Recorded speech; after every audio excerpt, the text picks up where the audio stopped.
All right, folks, it's time for Mullins Music and Memories. You know, we always have a good time on this show as well. Definitely having great conversations and definitely learning about things that are going on in the world. And of course, waiting to see any guests show up and things along that line because definitely had some amazing conversations on the radio show with Mark Lee. Had the Crow who joined us, and the Crow was talking about things going on in society and all of that. And of course, we had Joanna, who is a business coach out of London, as well as Fabian, a business coach out of Canada. So we had two business coaches on talking about things that they had going on, but we had a number of conversations around a number of issues and thoughts and all of that. So definitely was good having that conversation, learning a lot of things that were going on in their lives and how they were dealing with various things that were happening where they were and all of that. So definitely was glad to have that going on. I know a lot of people are paying attention to things going on in the globe. We've had a couple of negative news stories here in the Durham area. There was like some shootings, including some that were not that far from the Duke campus. So folks have been definitely concerned about safety and all of that. And of course, people are definitely concerned about gun control and a number of other issues as well. So definitely seeing more and more of that going on and definitely having some great conversations around that as well and how to make these things better. And of course, people are still thinking about immigration and the whole immigration conversation. So definitely these are some of the things that are going on in our world and that folks are definitely paying attention to and are concerned about. So that's just some of the things that are happening here in our area. And of course, people are going out, like I said, getting the vaccinations and still trying to stay masked up and protected and all of that. So a number of things are going on in that regards as well. So definitely a lot of folks are paying attention to many things that are happening in our area and around our globe. And definitely a lot of folks are doing that on a regular basis. So these are just some of the things that folks are been talking about and will continue to talk about. So like I said, I might be pulling up some news stories. Also, of course, it's Mullins and Music and Memory. So, you know, at some point, you're definitely going to get some music as part of this show as well. So I might be doing that sooner versus later. But definitely that's some of the things that are going on in our world and all of that. As a matter of fact, I think I'm going to bring up some of the music right now and give y'all a taste of some great sounds and all of that right at this particular moment and all of that. So we'll pull up some great sounds and see if we can get some music going on and see what folks have got to say about some of our legendary musicians that are out there doing some great work and all of that. As a matter of fact, I think I'm going to pull up Blues Power, which is a great song and all of that by the legendary Albert King. So you cannot go wrong without getting some blues power. So I think we'll have a little bit of blues power and also have some other conversations and some other news stories that I'll be sharing with you as well. So definitely right now, I think we're going to pull up some blues power and see how that all goes in that regard. So definitely about to do some blues power and see if we can get that going. Also, like I said, a lot of folks love that blues power. You can't go wrong without having some great blues and music. So that's what I'm going to bring up in just a matter of a minute or so, and we'll try to get that rolling and see how that's going to transpire and all of that. So if y'all will hold on, we're going to get some blues power going in just a matter of a minute or so. So like I said, always good to get that blues power and to hear those great blues sounds. So that's one of the things we're going to try to do in just a matter of a minute or so and all of that. So if y'all will hold on one second, we're going to have some blues power.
And from one day to another, everybody having the blues.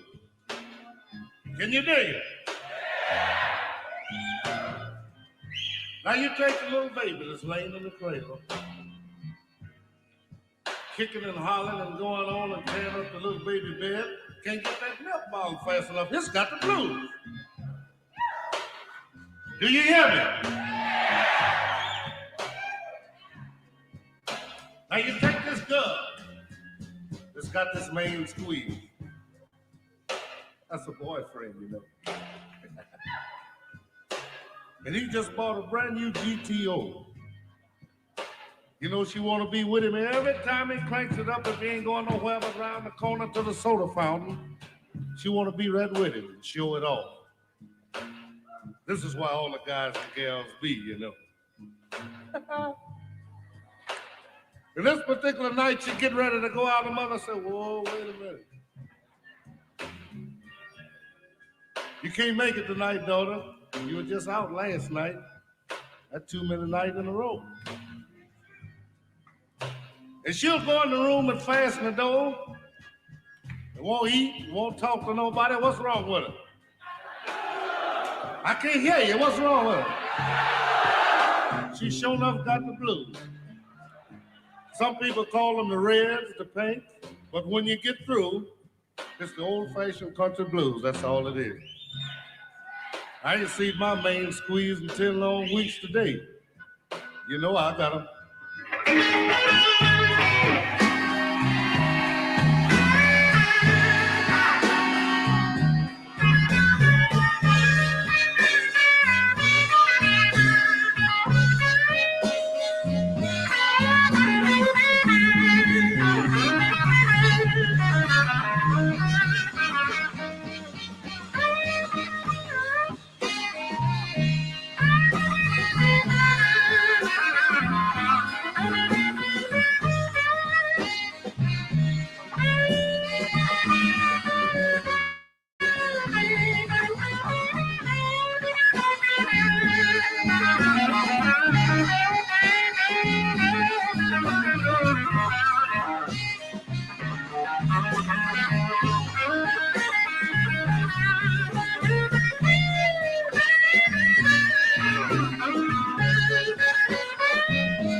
Thank you.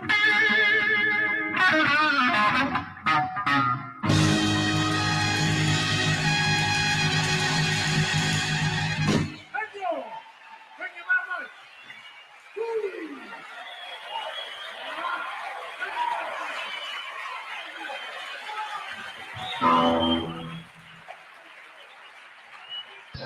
I think we might be going on.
All right, folks, that was a little bit of blues music there for us, and I might give us a little bit more blues music later on. You know, it is Mullins Music and Memories, waiting to see if some of our other guests decide to show up on this particular show. If not, we might have an abbreviated version of Mullins Music and Memories, but definitely waiting to hear on some of our guests and to see if they're going to show up on this particular episode and all of that. Like I said, it was a truly great conversation that we had with our other guests on the radio show with Mark Lee. So definitely always good to have some great guests. And I know I've got some great ones lined up for you on Wednesday for the online dinner party. So definitely having some great conversations and continuing to have great conversations as well. So definitely keeping all kinds of things in mind as we just pay attention to a number of things that are happening in society and see our thoughts on them and their impact on the world and all of that. So definitely looks like apparently Generation Z is facing a wealth conundrum. So it looks like Generation Z is facing a wealth conundrum and all of that. So we're going to see what this article is talking about. It says the world's youngest crop of adults have their work cut out for them. Large portions of Generation Z, those born in 1997 or later, enter the job market amid a pandemic, and they will need to contend with the increasingly severe effects of climate change. Their nest eggs are also at risk, according to The Economist. The generation can expect just 2% average annual real returns on their investment portfolios. By comparison, baby boomers, Generation Xers, and millennials have enjoyed real returns of 5% or greater. To weather the low return storms, this generation will likely need to be prudent, focusing on saving more and investing for the long term, according to what The Economist has said, and all of that. So, definitely, that's one of the things that was being said. One of the people that was checking out the article was saying, James Jamal Abbott was saying, where's the skeptical button when you need it? While it's important to understand how an industry can influence what's ahead, the disclaimer performance does not guarantee future results is applicable. We're in the early stages of the next technology breakthroughs involving AI, cloud computing, and 5G. Let's also consider the move to electric and autonomous vehicles in the next 10 to 15 years. In addition, there's a serious effort in the business community to reduce their carbon footprint. New activities bring new opportunities, which equates to new jobs for the future. Generation Z should take the advice to save and to invest for the future. Don't stop there. And he was also urging take control of the future by understanding today's challenges and developing solutions so the next generation after yours can benefit. That's right. It's always different story from each generation to each generation. So it'll be interesting to see how this all plays out and all of that. But on the other side, it says that older millennials are regretting their school debt. I've still got school debt, and I'm not even a millennial, so I can definitely understand that regretting the school debt and all of that. So it definitely says older millennials are regretting their school debt and how it has impacted them and all of that. So it says more than half of the millennials approaching middle age say being saddled with student debts isn't worth it. The survey conducted by the Harris poll for CNBC Make It found that 52% regret taking out loans, even though college grads generally benefit from higher earnings and more job security. So definitely that's the reason we take those loans is because we need that job security and all of that. So we know the reasons that the loans are taken, but apparently there's a lot of folks that are not all that happy about it either. So I can definitely relate to that feeling and everything because definitely it helped me get that Marquette degree that I have and everything. But I can also say that it has impacted me and everything. But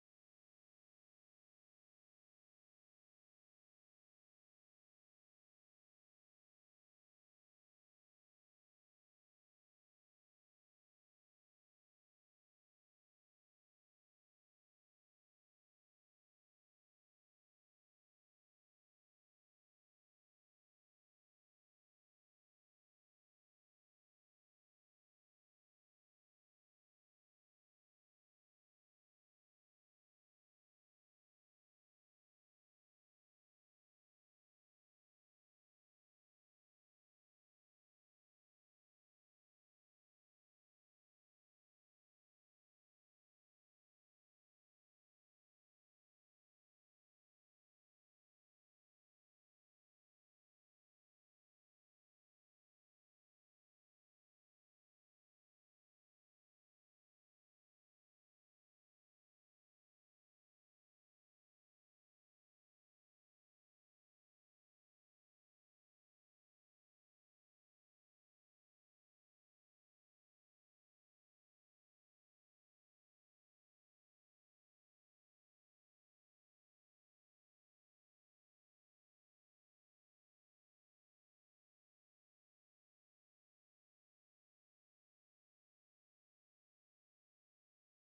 All right, I'm back again. Had to switch computers and everything, but we'll continue this conversation and we'll also probably switch back computers later on as well. That's what happens sometimes in the lovely world of technology and in the lovely world of Mullins music and memory. So, like I said, I was sharing some thoughts with you about the article on LinkedIn and some of the things that they were saying about millennials regretting some of the things that are going on in their lives in the sense of the money that they had to spend and all of that. And I was saying that I could definitely relate to that particular story because I know that I am still in debt and I actually graduated many, many years ago.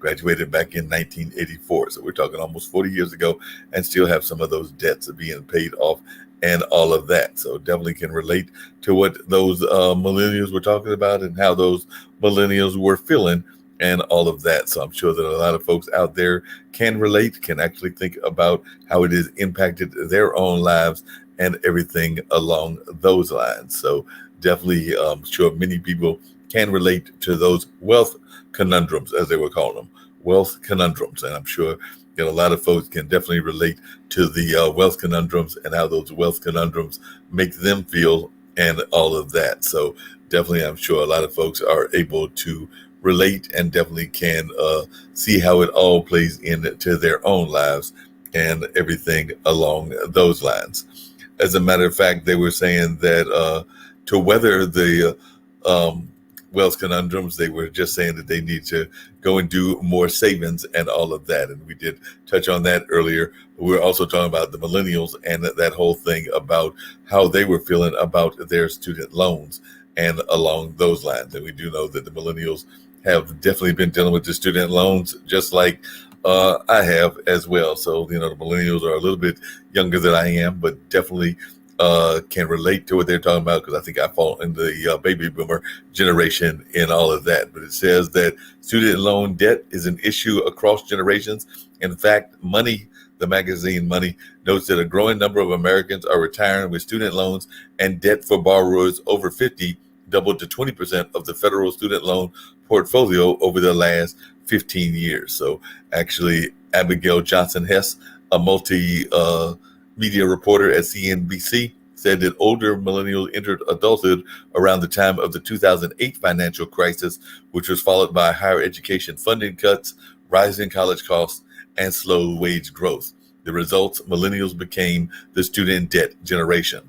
But while college grads are generally better off enjoying improved job security, longer life expectancies, higher earnings, and greater financial stability, more than half, 52% of older millennials with student debt says their loans weren't worth it. So they were definitely saying that they were not feeling those loans and the impact of those loans in their own lives and all along those lines. And as a matter of fact, one person who was a senior systems engineer said, from his perspective, fairly true.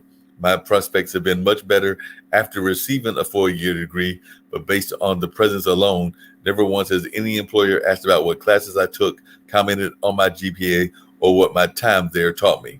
If it's going to be a check the box requirement, then we should be able to check the box in other ways.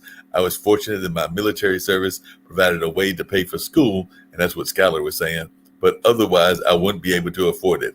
How many very capable people are we leaving behind, and what contributions are we denying society because we need the blessings of an academy that frankly only cares about money and power?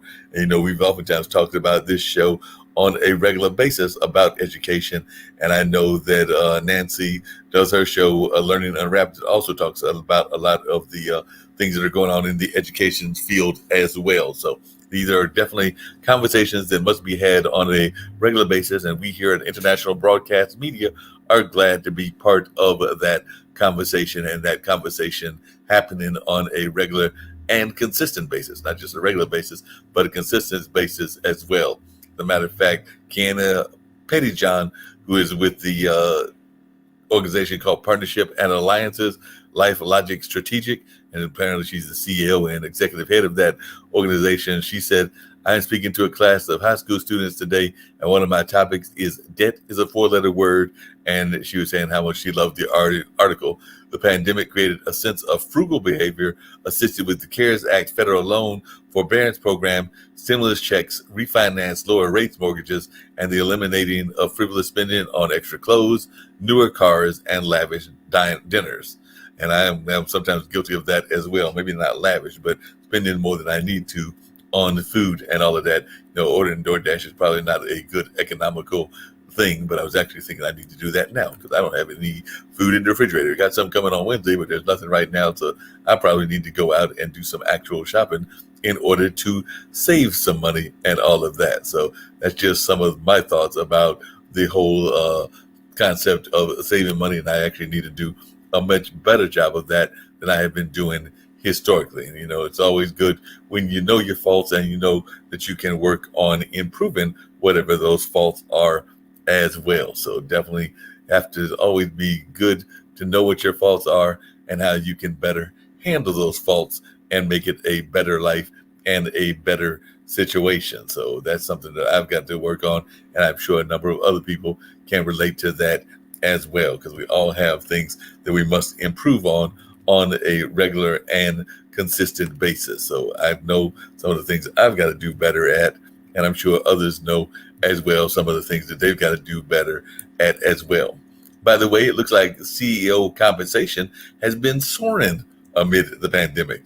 That actually surprises me. It says while the pandemic left millions of people unemployed and upended small businesses, chief executives of major U.S. companies still made millions. But did their pay increase even in industries hammered by the crisis? The Wall Street Journal found that pay went up for 206 of the 322 CEOs in 2020 after analyzing regulatory filings, much of it tied to bonuses and equity. The journal signaled out Norwegian Cruise Line CEO, whose pay doubled due to bonuses while company revenue plunged 80%. Interestingly, Harvard research found that CEO pay dipped in 2020, but the median CEO to employee pay ratio increased. And I definitely kind of agree with what Joseph Vogel, who is an associate director at program management at Relay Therapeutics, said. He says, "This is disgusting. CEOs are not superheroes risking their lives for others. They are people just like you and me. Yes, they carry increased risk compared to low and mid-level employees. The workload is substantial, and oftentimes their decisions greatly impact the livelihoods of others. But I believe we would be better served by pushing that wealth down in an organization rather than furthering the divide between the haves and the have-nots, especially in hard economic times. I know a number of CEOs who keep reasonable average employee CEO pay ratios, and they have my respect. I would encourage those on board of director compensation committees to think about how best to incentivize their C-level leaders while keeping our overall socioeconomic picture in view." So definitely couldn't agree with them more on that. And then another person who is an MBA said under Ronald Reagan, CEO employee ratio was 40-1. Today it is 400-1. And they said that they had asked their students, beside technology and globalization, what is it that CEOs do today that they did not do then? That ratio drives outsourcing, lower employee pay overtime, layoffs, and significant tax loopholes. From a purely capitalist standpoint, curious what the professionals think justifies this growing imbalance. And they were saying that with a sense of sarcasm, and I can definitely relate to that sense of sarcasm when I'm hearing those kind of figures as well. So definitely can relate to that sense of sarcasm in that particular conversation and all of that. So definitely can relate to that, relate to people saying that they don't get it, and I'm not sure that I get it or even want to get it if it's going to be putting that kind of madness into our lives and everything along those lines. So that's just some of my thoughts. I don't get it, and like I said, I'm not sure I even want to get it if it's going to be causing all of those kind of troubles on a regular basis, because that just seems like too much of a things that we don't need to be dealing with in that sense. So like I said, why folks even want to bother going in that direction is beyond me. But like I said, I'm not the one in control. Apparently they're the ones in control and are doing some things that I do not have an understanding of, or have an understanding of why they would even think that that would be a good thing to be part of in that regard. So, like I said, if y'all can explain it to me, please do. I would love to hear your thoughts and your explanations because I am not getting it in the least bit. So, still a fan of the blues. So it is Mullins music and the memory. So I'm going to bring you up some more great blues music, this time from an artist that I definitely love, that being none other than Little Milton. So I'm going to bring you up some Little Milton sounds, and hopefully y'all will enjoy these sounds from Little Milton as we'll just continue the conversation. And like I said, we'll see if any guests show up for Mullins Music and Memories.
Hey, my mind is full of sad memories.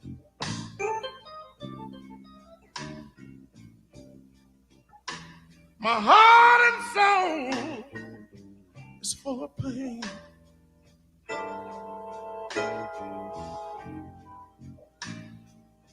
My mind is full of sad memories.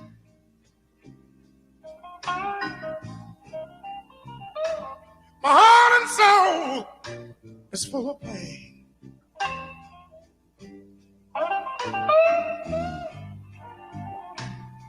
Since I lost your love, baby,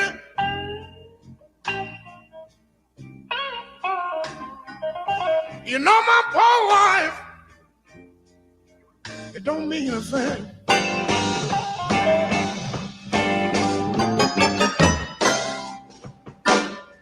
How could you do it to me, baby?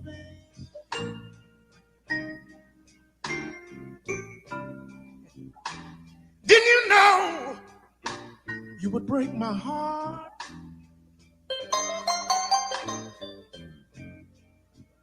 How could you? How could you do it to me, baby?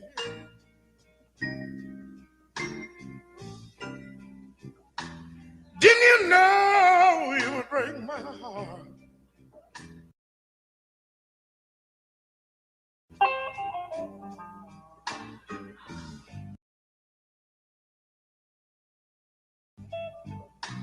I thought you loved me like I love you.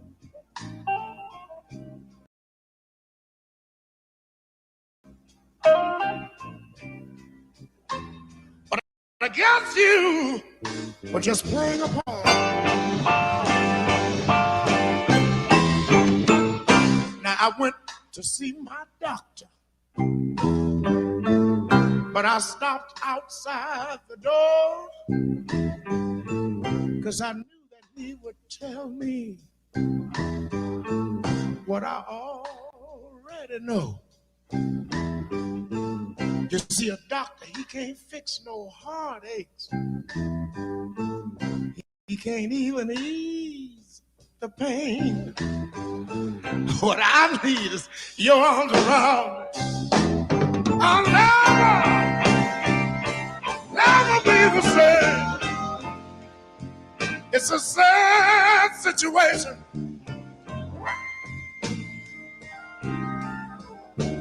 I tell you I'm blue as I can be.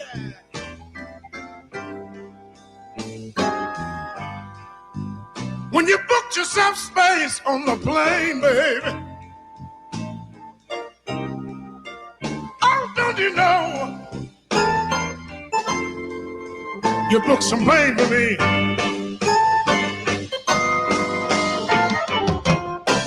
I said this the day you left. I said, I gotta find me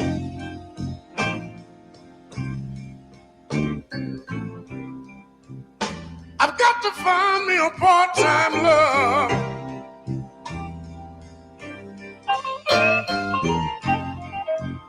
I've got to find me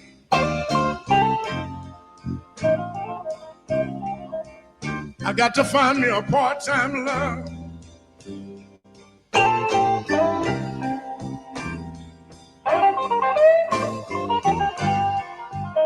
The next time my baby leave me,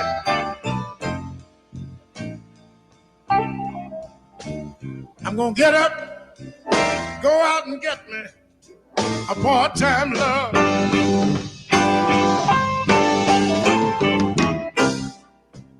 People in the cemetery,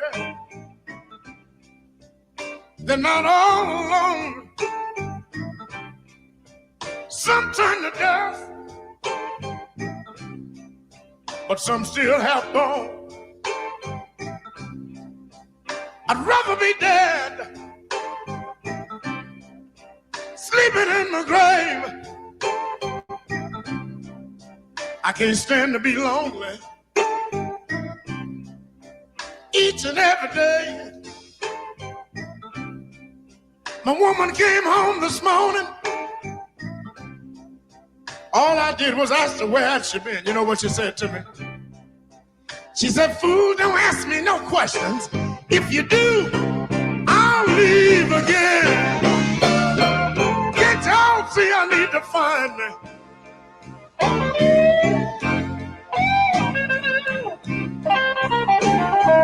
I got to find me a part-time love.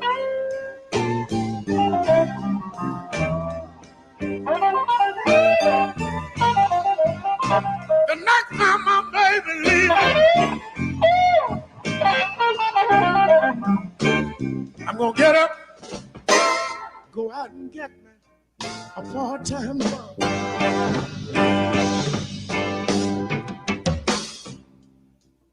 I found out the hard way. Somebody, I know I shouldn't say this.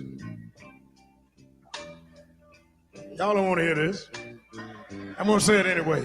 It's sleeping in my bed. Somebody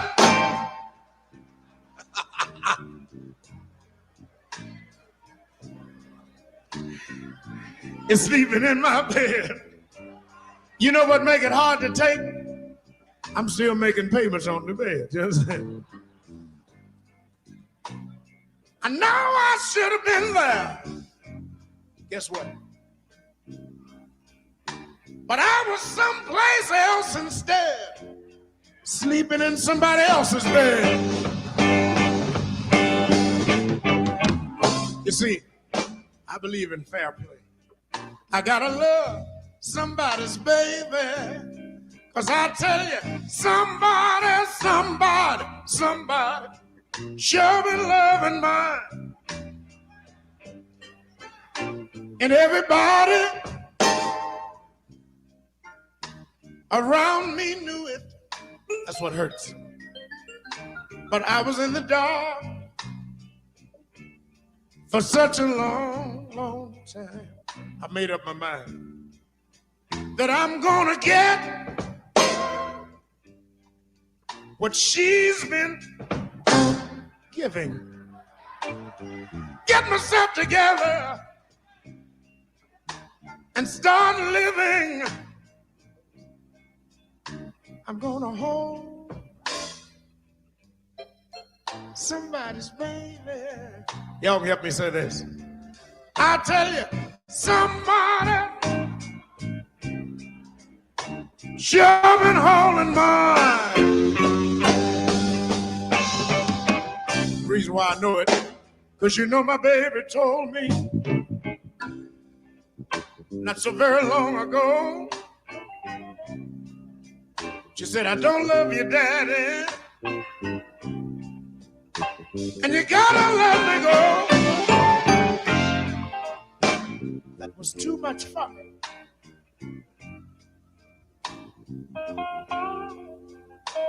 That's why I walk the back street and cry.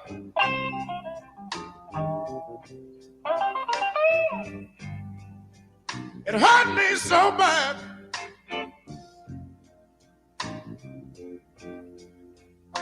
To hear my baby say goodbye.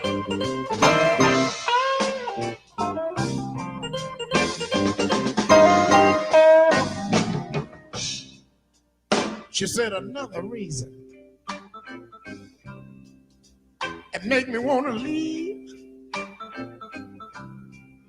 She said, Milton, you know you ain't got enough for nothing to keep me halfway, please. I tell y'all that was too much for me. Yeah. That's why I walk the back street and cry. Yeah. It hurt me so bad.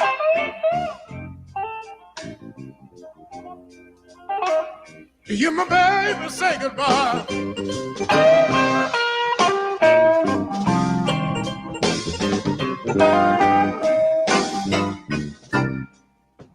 She said, you're a good man, baby, to treat me like you do. Oh, yeah.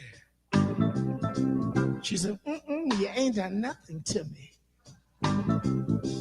She said, but I ain't gonna stay here with you. I stood and watched my baby as far as I could see. And I tell y'all, the girl, she started running after waving goodbye to me. It's too much for me.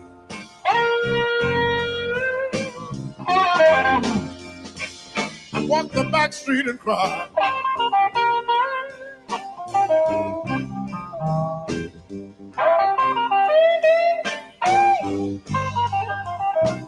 It hurt me so bad.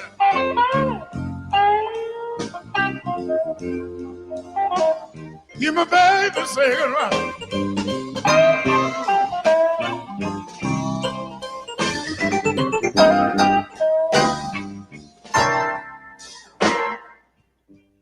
I know a little bluebird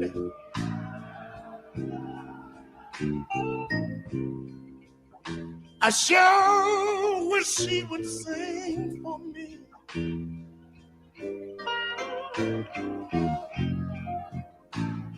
I tell you, I know a little bluebird.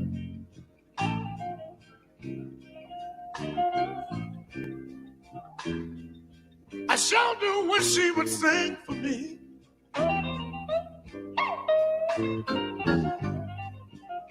She's been flying around so long.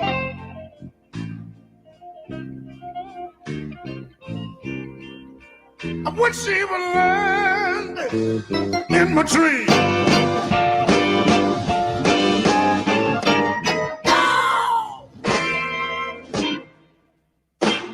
Little bluebird,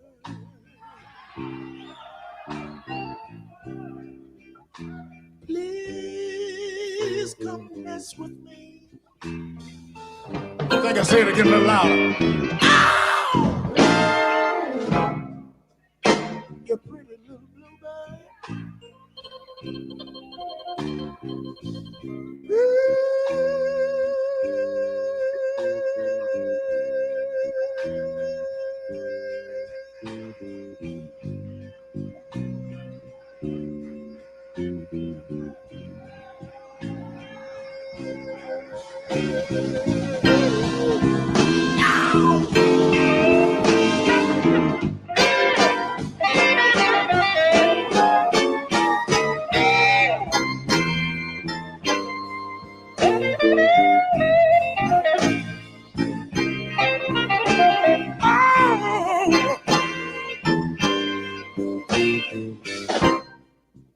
I'm going down, baby.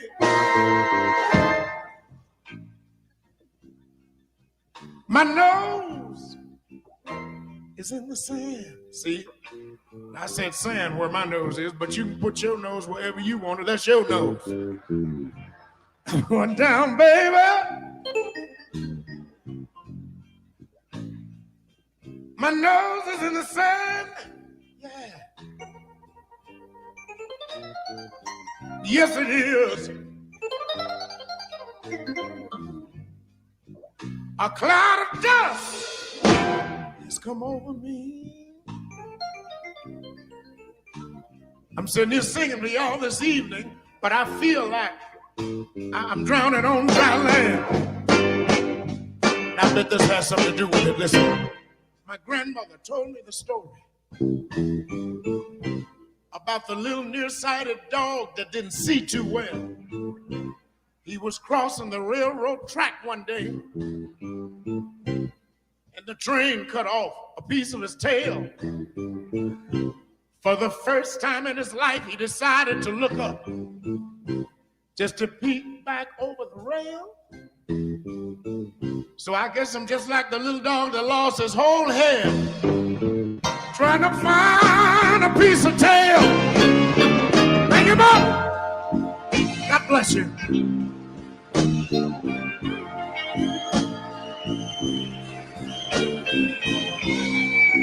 Little Milton.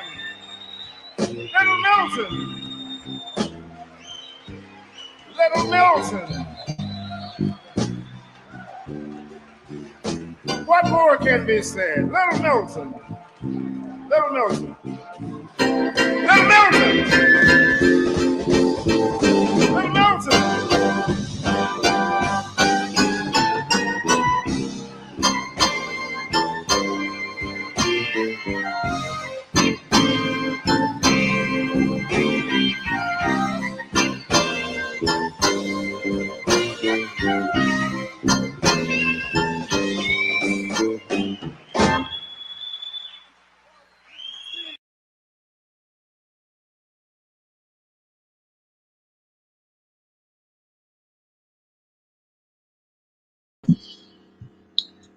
Yeah, that was music from Little Milton. Some great sounds and all of that. So I think we got a little bit of an echo going on. So we'll see if we can get rid of the echo. That's always something that goes on in the tech field when you're working on technical things and all of that. So that's one way we can get that calmed down and changed and everything. So definitely moving right along, having some great conversations, and definitely letting folks know that they can reach us here if they want to join or participate in the show as well, because definitely some great and amazing conversations happen here on a regular basis. Always glad to share some of the amazing things that are going on here as well. So like I said, if you've got some interest or you've got some things that you would like to share with us, we would love to have you join the show, Mullings Music and Memories. I can actually tell you how to get in touch with me. And of course, always glad to have some truly amazing guests and some truly amazing conversations, because it's always good to have those conversations where folks are learning more and more about the different things that are going on in the world and all of that. As a matter of fact, I was part of an event recently where some folks were having some amazing conversations as well. And this was actually something that my good friend Calvin Anderson was doing. So I was going to share a little bit of their dialogue also, because I think that y'all will find this some interesting dialogue and definitely might find it of benefit and something that y'all might be interested in learning just where folks' heads were and all of that. So I'm going to bring up some conversations that were going on that folks may be interested in hearing, and not the full thing because it was a 2 hour long conversation, but definitely some conversations that were pertinent, relevant, and that folks may be interested in learning more about as we just have great dialogues on a regular basis, and folks are always interested in learning new and different things about things going on in their world and all along those lines. So we'll see if I can find what I'm looking for, and if I can,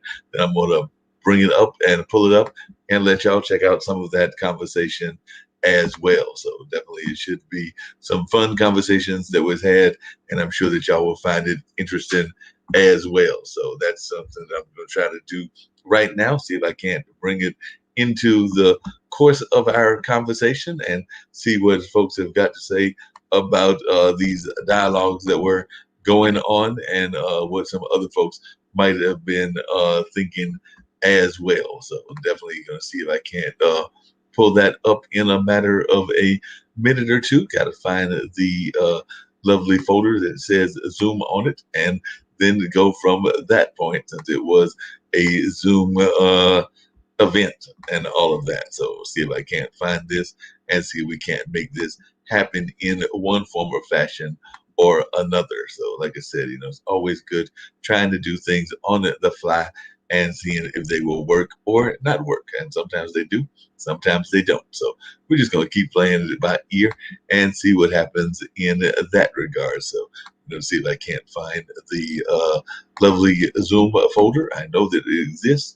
I've just got to remember where it is in the computer so that we can actually get to it and check it out in that regard. So, like I said, this is always the challenge when you're trying to find things on the fly, because this was not something that I was originally planning for this particular show and all of that. But we can also do things sometimes on the fly and make the fly things work as well. So we're going to see what kind of luck we have in this regards in this case. And I might bring up some of our other shows that have existed as well. So definitely, I think I have found what I was looking for. So that is a good thing. So now I've just got to go there and go there and go there, and we should be in good shape. So let's see a little bit of this conversation and what y'all have to think about this particular conversation that was taking place. And we'll see if it actually pulls up or not, because that's always a mystery as well. So we're going to see if it actually works. So this is a new feature that StreamYard has put together. So we're going to see how this new feature works and if it actually is going to cooperate with us or not. So hold on, and we're going to see Five, how things go. 4, 3, 2, it's on you, Jerry. Oh, greetings, brothers. I am so honored and privileged to be able to sit here and talk to this esteemed panel out here. It's iconic New Rochelle High School. Not only football players, but men. They're iconic in their own fields and they're all successful. And one thing we do have in common, we came out of the New Rochelle football program. First of all, I'd like to introduce Reverend Philip Brickle, the founder and pastor of the Lost Sheep Ministry in Raleigh, North Carolina. Drexton Carter, he is a retired corrections officer out of New York State. And Coach Harold Crocker, who is an athletic director at Ramapo College in New Jersey. And Bishop Fetson Leak, spiritual leader, spiritual advisor, coach for every New Rochelle High School team since 1974. For this, right now, we're going to segue into a poem that was written by Calvin Anderson.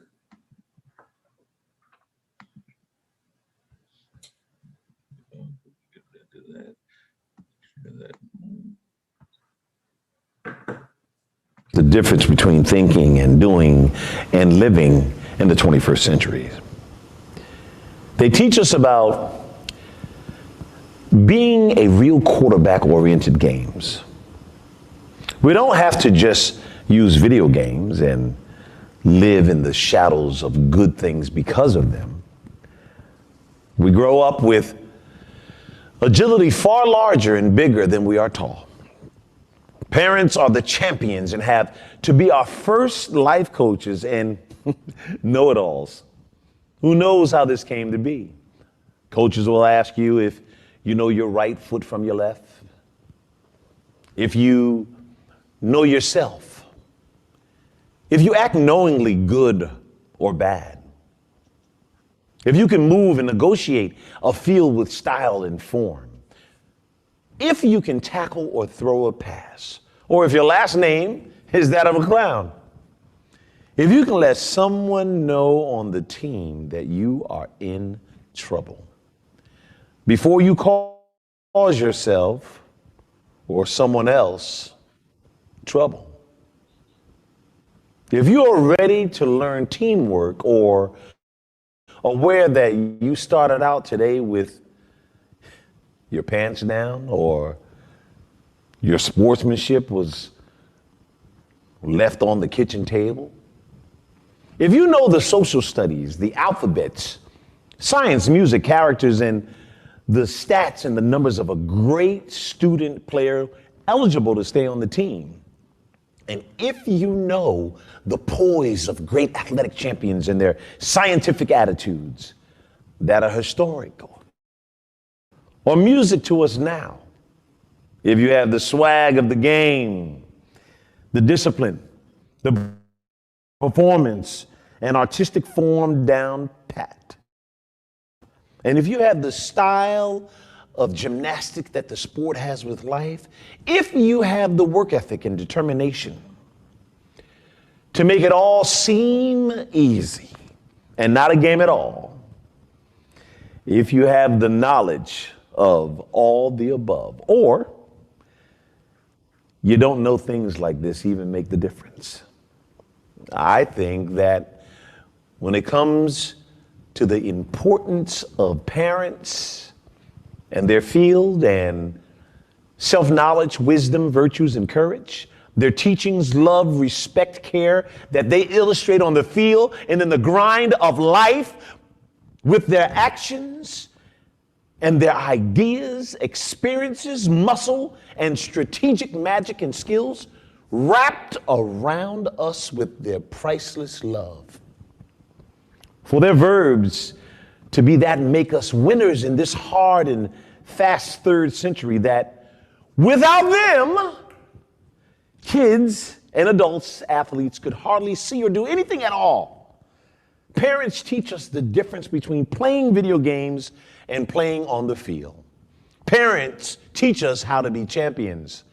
A huge hug should go to parents, coaches, and parent-like community people who have love on the field for you and who are champions for your life, both in and out the games.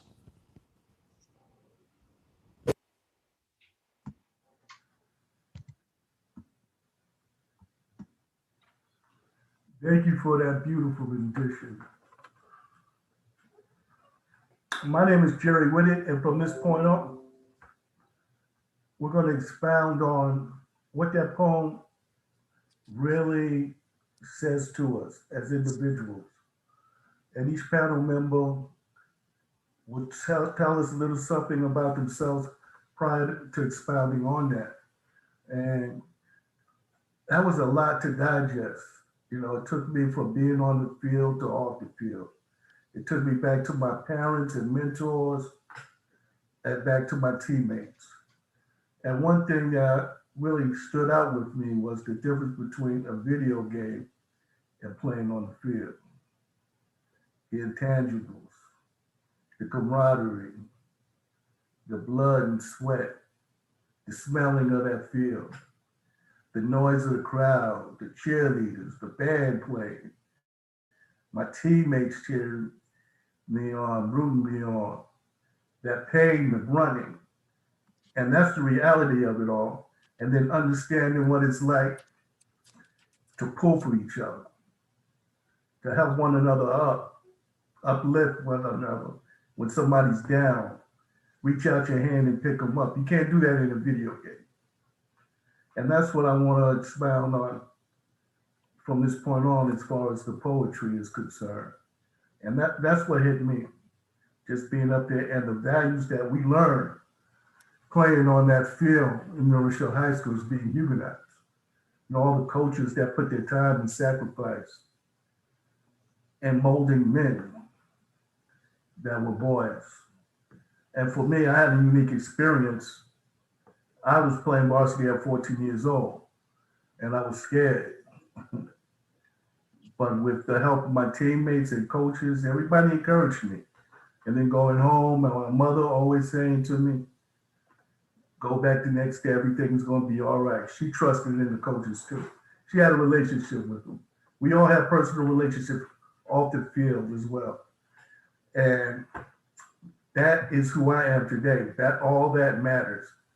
And when times are going bad for me, when I have my challenges, I think back to my years playing football from Alba Leonard to when I graduated and how that carried me on to be successful in college and in life.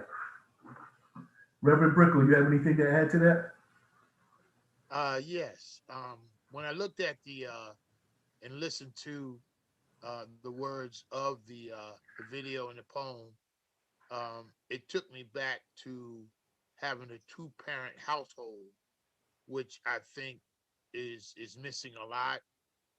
Doesn't take away from what one parent is capable of doing, but having a mother and father, first of all, and a father who was a disciplinarian, um, taught me some incredible things about being disciplined in certain areas of my life. Um, and then that transferred into athletics. Um, I played at Alba Leonard. I started out under Coach Al Rendy, who was a great coach. I enjoyed Coach Rendy. And then I moved on to New Rochelle High School football. And I actually played JV, and then under Coach Walsh, and then I actually fractured my ankle my junior year in high school, which just took away my ability to play. But through determination and discipline and encouragement by my parents, I moved on to have a great varsity season. I think about the comradeship, the coaching, the love that we had for one another, and just a desire to want to win. All of those things played an important role in my life. And also, some of the things that he talked about was taking steps that also was detriment. I look at myself as an athlete and appreciate what my parents had did for me and how they supported me. But I also look at myself being a good athlete and also gaining privileges. Because when you're an athlete, sometimes they'll pass you in class when you don't deserve to pass.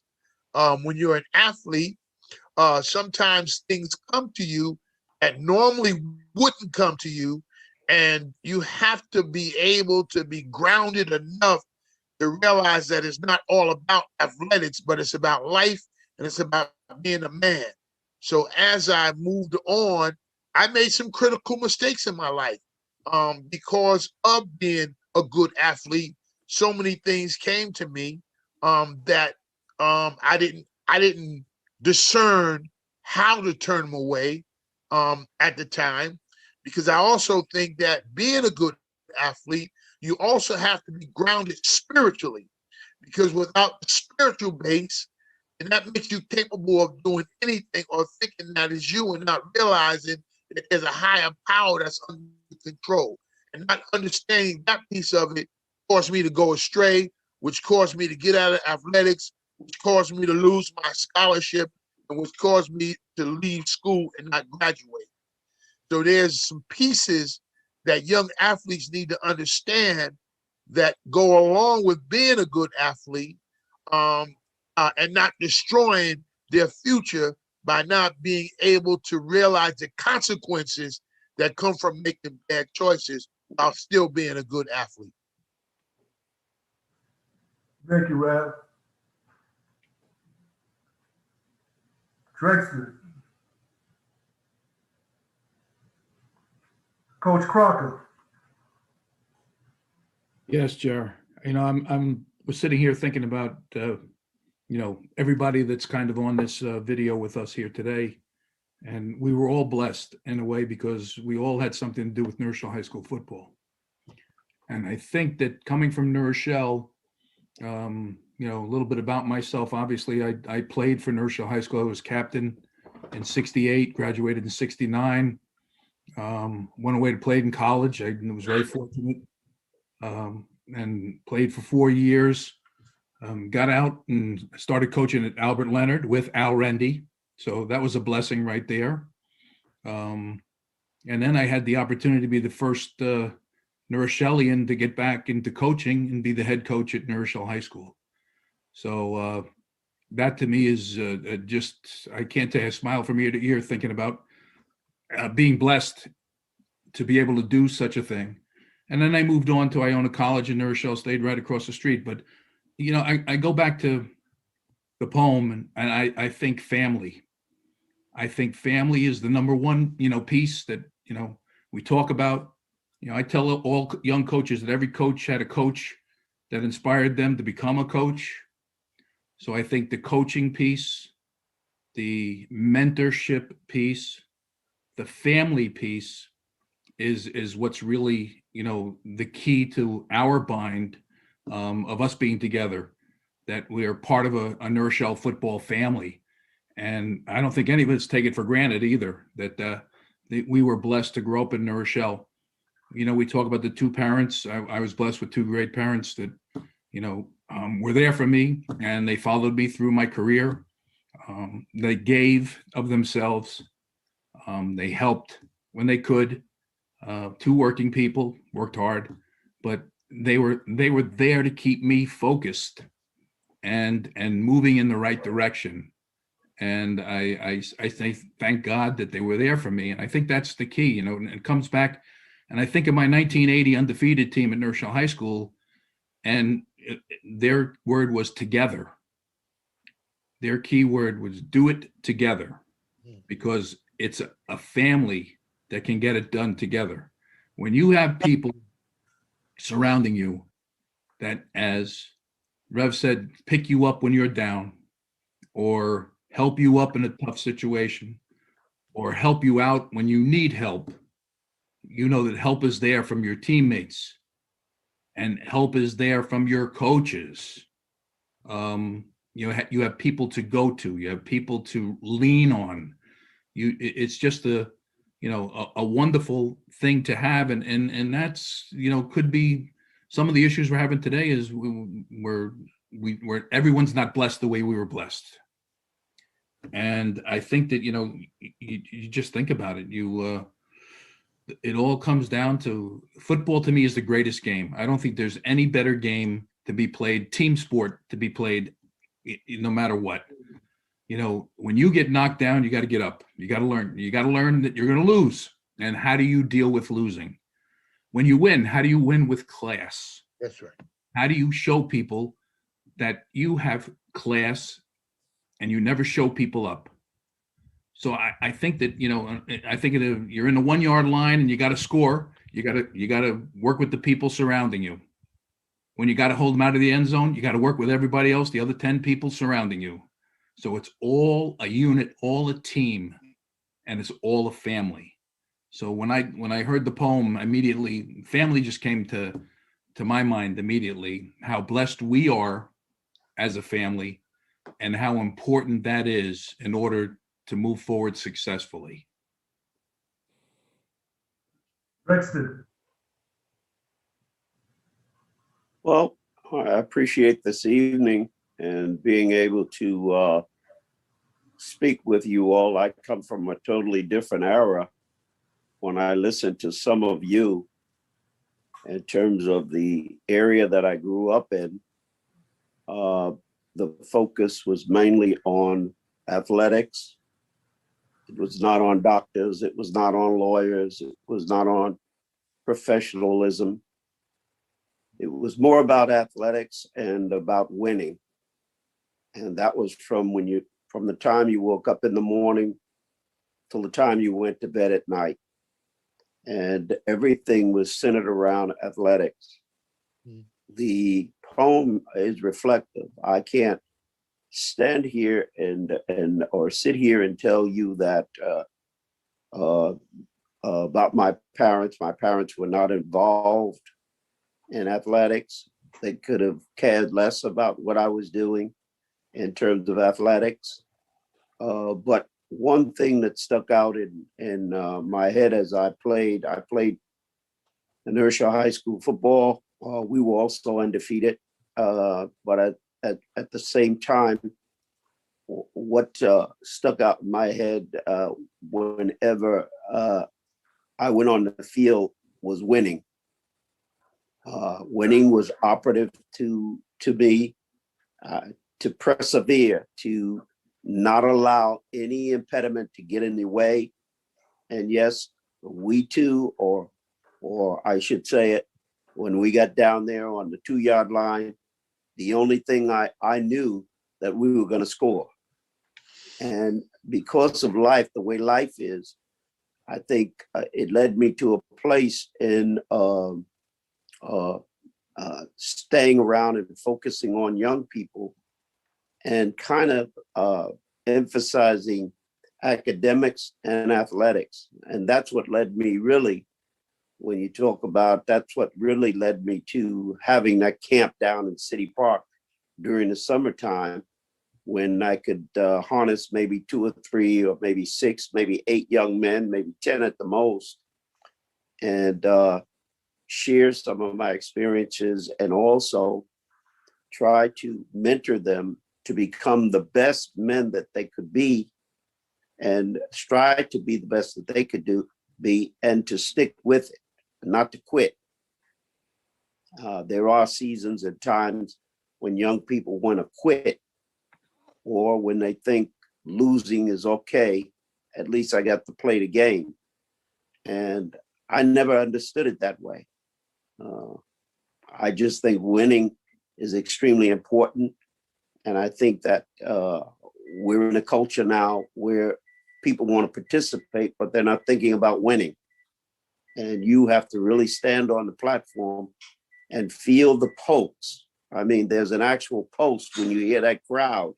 When he talked about the crowd in the stand, you could feel that pulse, and especially around, if you guys remember, when that field was packed around Thanksgiving, you could feel the emotions.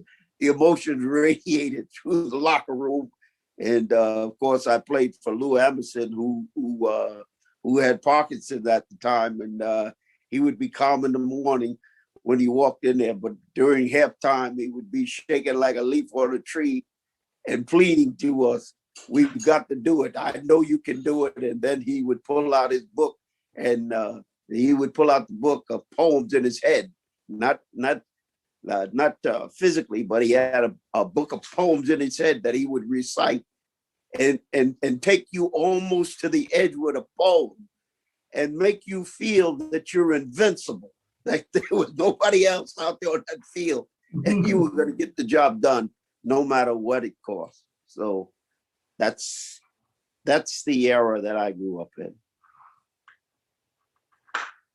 Speaking of Lou Emerson, Rev, you played for Coach Emerson this last year. What are your memories of him?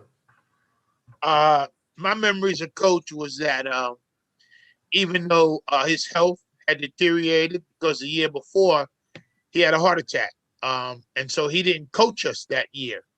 But then our final year, he came back, and he had, I believe he had just as much fire going out as he came in. He was a joy to be under. He was a great example of what a coach should be, even though the years had caused him to his health to deteriorate. So I mean, I really enjoyed being under Coach Anderson that last year. Coach Crocker, you played under Coach Anderson as well. I'd like to know what your experience was as a player and how he might have influenced you as a state championship coach. Not only were you state championship coach, you coached from junior high school to the NFL. You had something to do with all levels of football.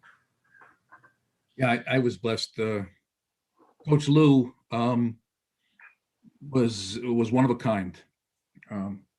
He was a great American. Yeah. I don't think many people. He was misunderstood sometimes, which was a shame, because he had a heart of gold, and he really cared for his players. He cared for New Rochelle and New Rochelle football. He was a real classic throwback to a time when football was the most important thing, and it should have been the most important thing in young men's lives. He had a lot of fire, a lot of zest. We had great coaches. I mean, Lou was the leader, but if you look at Paul Ryan, you look at many of the ones that followed. I mean, Fetz was around, a great coaching staff. There were people you mentioned, Walsh and JV coaches, Ramondo. We could go down the line, name after name, and they all were classic in their own way. They all had an edge, and game day was, like Fetzen said, he was all over it. And I still have, and I was going to bring out some quotes, but I didn't bring it with me. I still have his first day of practice at New Rochelle High School back when I was playing. You got 2 pairs of shorts, 2 T-shirts, New Rochelle High School football, and you got a book of poems and slogans, right, that he had put together. And I still have it to this day. And I used it when I was coaching, and I go back to it many times.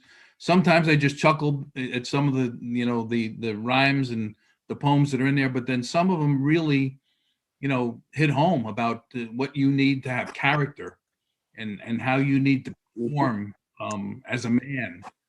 And he was just a classic throwback coach. And when he got going in the heat of the game, or like Reb, you said, we got down by the goal line or something, he was all over it. He tried to put me in a game a year after I graduated, and when I was in street clothes, he got so excited. I was at the Iona game, and I was standing near him at the Iona game, and I was playing in college, and he looked around for somebody, and he grabbed me by the arm, and he was like, well, he called me Rosie, and that's another story. Rosie, you got to get in there. I said, Coach, I graduated. I can't play today. I'd love to get in there. But that was classic Lou, and I'm telling you the truth. It was we have hundreds of stories that we could go on and on about Coach Lou Amundsen. Mm-hmm. I have one that I want to expound on. I had the pleasure of playing for Coach Anderson his last year and playing for Coach Ryan his first year, which is unique in itself. But talking about the poetry and the spirit of Coach Anderson, my sophomore year, he had a slogan. And before I get into that, I want to let everybody know, with this panel here, you have 3 captains here. I was captain in '74 team. Reverend Brickle was captain in '72 team. And Coach Crocker, who you captain of what year? 68. 68. And I'm just saying this to say leadership, how that really breeds. Although we were captains of the football team, it breeds something in you that your peers chose you to be a captain, and you had to carry forth and be an example and a role model for that. And I just want to, I'm saying that because Reverend Brickle was the captain of that last year of Coach Anderson, and he had a slogan that we used to shout out every game. And what was that slogan, Reverend Brickle? That slogan was, a quitter never wins and a winner never quits. You cruds. and then and then he had another one. Remember this one? The Rochelle had down years up to that point. They had losing year after losing year after losing year in the 60s. And after he came back from his heart attack, all I remember him saying every game, somebody's got to Gotta pay. pay. That's right. Somebody's got to pay. And That's as you right. were saying, Bishop, you ready to go then. Yeah. Ready to go then. And I just want to more than segue. I think I'm the only one on the panel that came from a single parent household. And usually there's a negative connotation attached to that. But my mother was a widow when I was 11 years old, and I was the oldest of 5. So my mother had to carry the weight and the freight. But my father was very, very nurturing, and he had a lot of wisdom, and we always had books in our house. And he was a disciplinarian. So I had a foundation. But coming from 11 years old to 12 years old is a major step. Becoming a teenager, you're around men and other people, and there's a thing called peer pressure, which could be detrimental, it could be positive, or it could be bad. But the influences that I had were like Mr. and Mrs. Brickle, for one, Mr. and Mrs. Carter, for 2, and then I'm a graduate of Bishop's summer camps. I'm laughing, but it wasn't in the true nature what you would call camp, okay? Right. It was not, it was a learning experience. And I say this, and I mentioned this to Bishop. He would come down there with his family. His wife was pregnant at the time, and she would be there. They would work out together. And that was instilling something in me about family and what it was to be a man. And these are things that I didn't say to him at the time, and I didn't really understand it or realize it. But as I grew into becoming a man, these things registered. And I think a lot of times we think that we're being taken for granted. A lot of times we might not feel that we're getting the credit we do. A lot of times we might feel we're being ignored. But I believe 9 times out of 10, people see us. People see us, and it's important that we always be at our best. Although we are fallible, but we have to own up to our mistakes and be role models and teach people that it's okay to make a mistake. But it's not staying down. It's accepting that you made the mistake and growing from it, learning from it, and doing better. And that's something that I feel is lost. And that's where the video games come in. It's okay to lose, but it's not okay to fail. A failure is when you quit. And that's where all those slogans come to play with me. With all of my challenges that I've had, my amputations, that's what got me through therapy. A winner never quits, and a quitter never wins. That's right. You know, always giving your best, always. You know, there's no time to be feeling sorry for yourself. There's no time for that. It's being selfish and being a team player. I remember after games, win or lose, somebody would have a party. And we would go collectively, the whole team, and have a party. And that brought, that manifested itself into camaraderie and teamwork, and it came out on the field. We were together all the way. And as we say, but my moment about going to the game, you mentioned the Iona game, was that being in that locker room and going into the weight room. We get the pep talk, what we're going to do. Bishop would say his prayer. We get on the bus, because we used to take the bus to City Park. You could drop a pin and hear it fall. Nobody saying anything. And then as soon as we come down that hill on Fifth Avenue at that light, at Potter Avenue, the captain would say, helmets on. We come down into the next light, make the left in the city park, hear the crowd, the band playing, and we're off 2 by 2, coming in there, ready to go do our warm-ups. And it was on from there, man. And that's what I remember the most of, that camaraderie.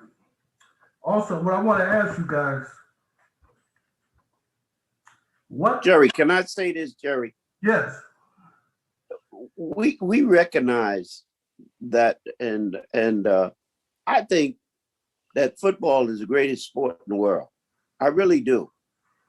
Because it teaches, and this was the impetus of the things that I've done, and why I've stayed so close to helping young people at the high school.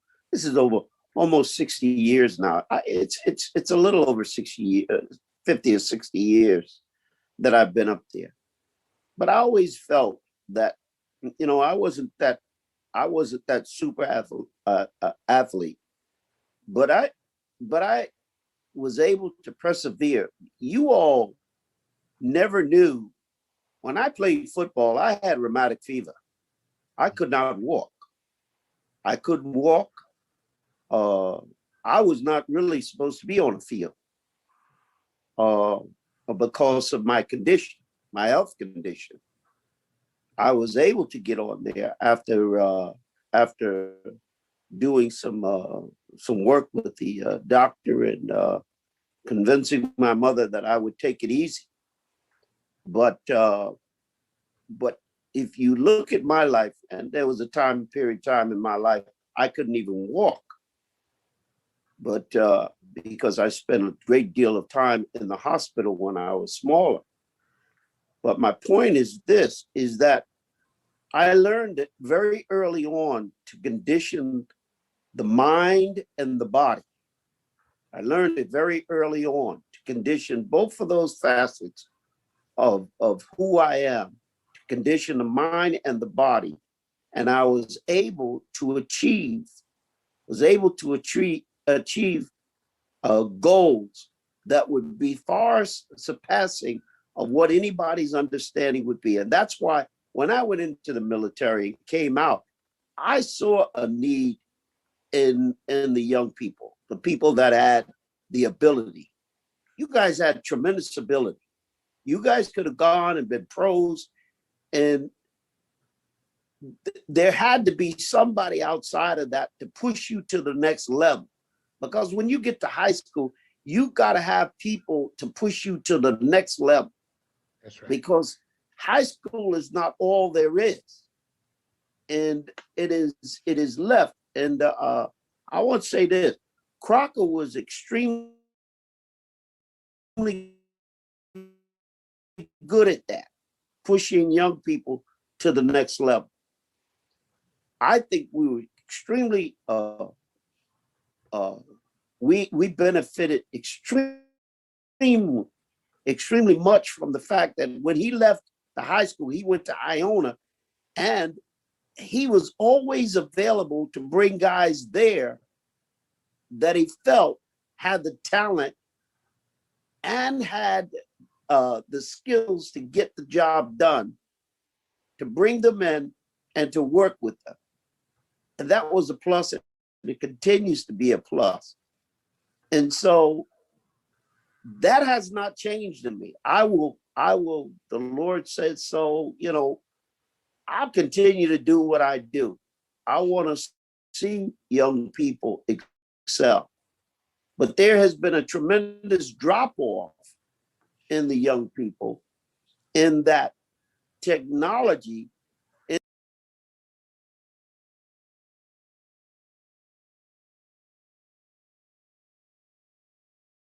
in this technological age, or what I'm calling the digital age, has superseded what we thought about as young people and the things that we did.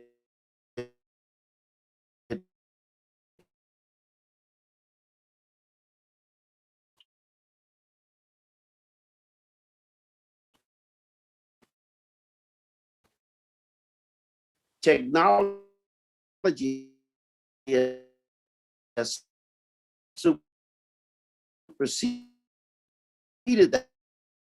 that.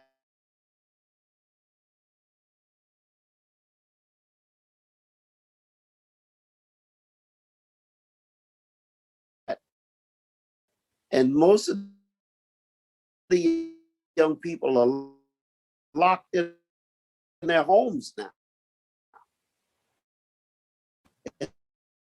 And they don't want to know about the cheers of the crowd. They don't want to know about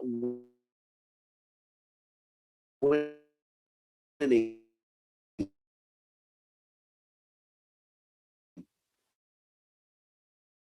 They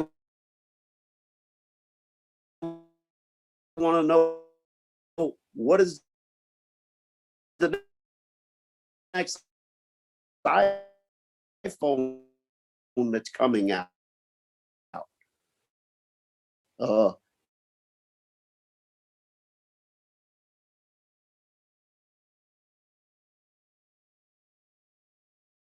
you know what's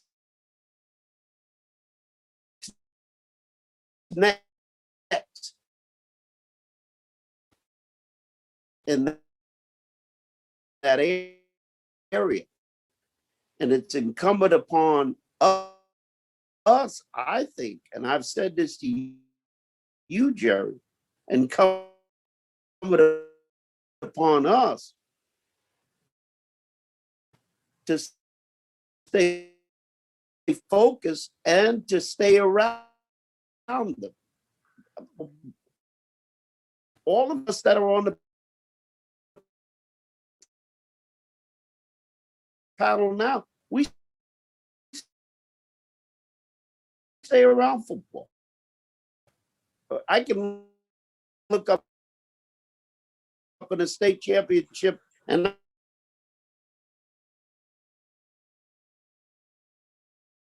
I'll see Crocker up in the stand.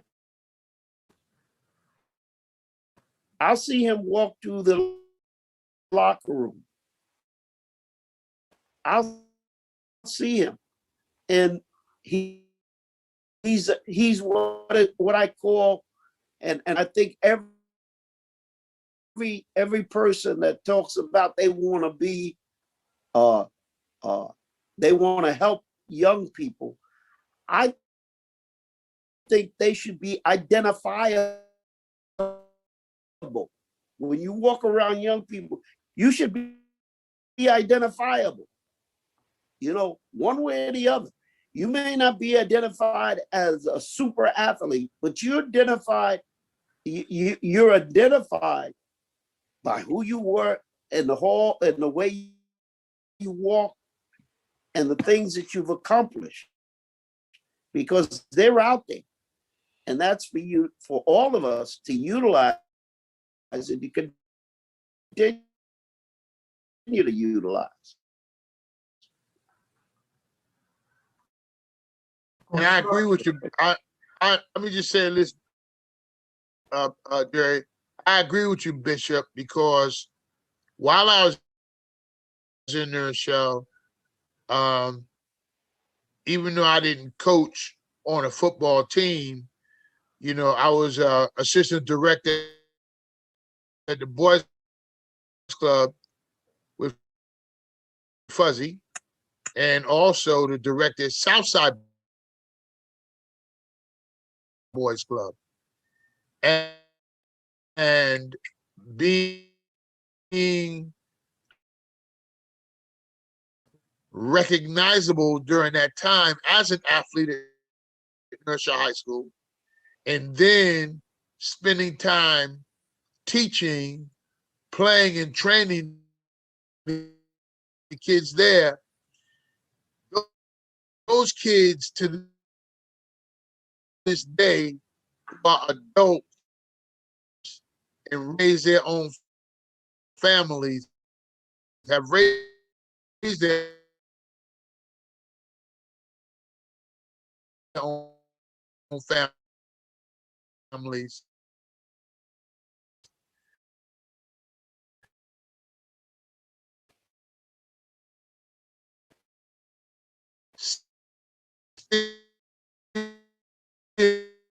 Still recognize, respect,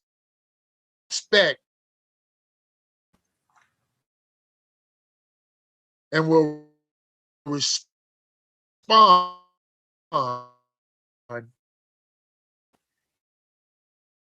anytime we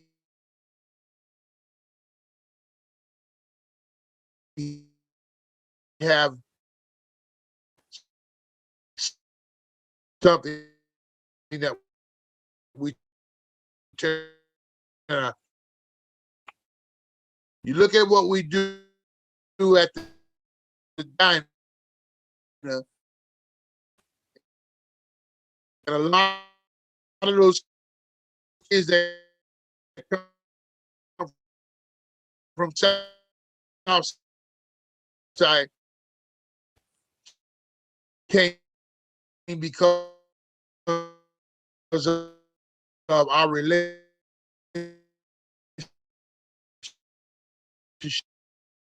at Southside Boys. Mhm.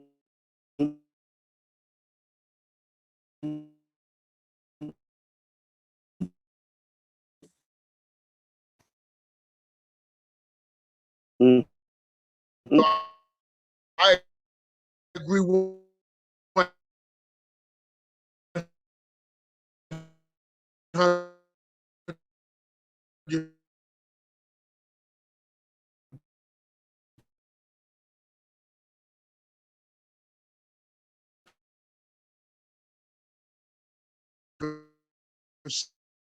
that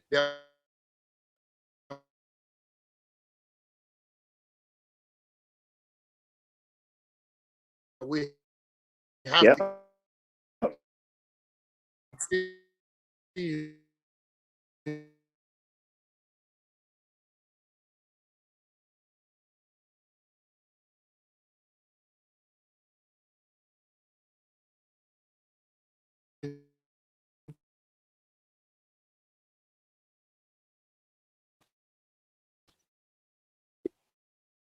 to be recognizable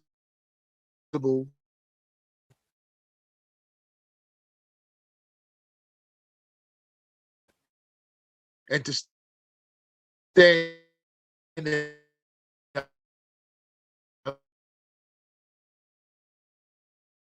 lives.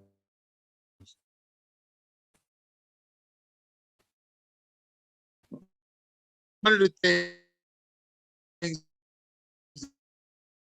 that I'm so appreciative of, and then I'm gonna shut up, Jerry, is that No, speak, bro. is that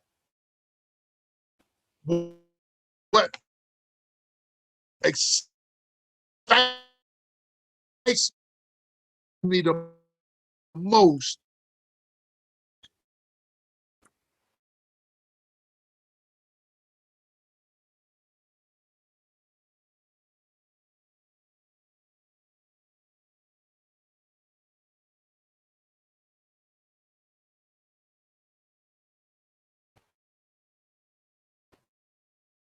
is seeing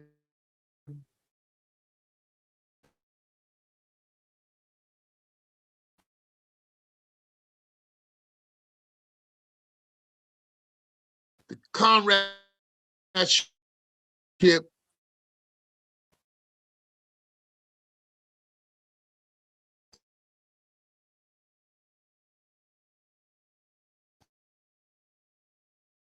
and the spirituality piece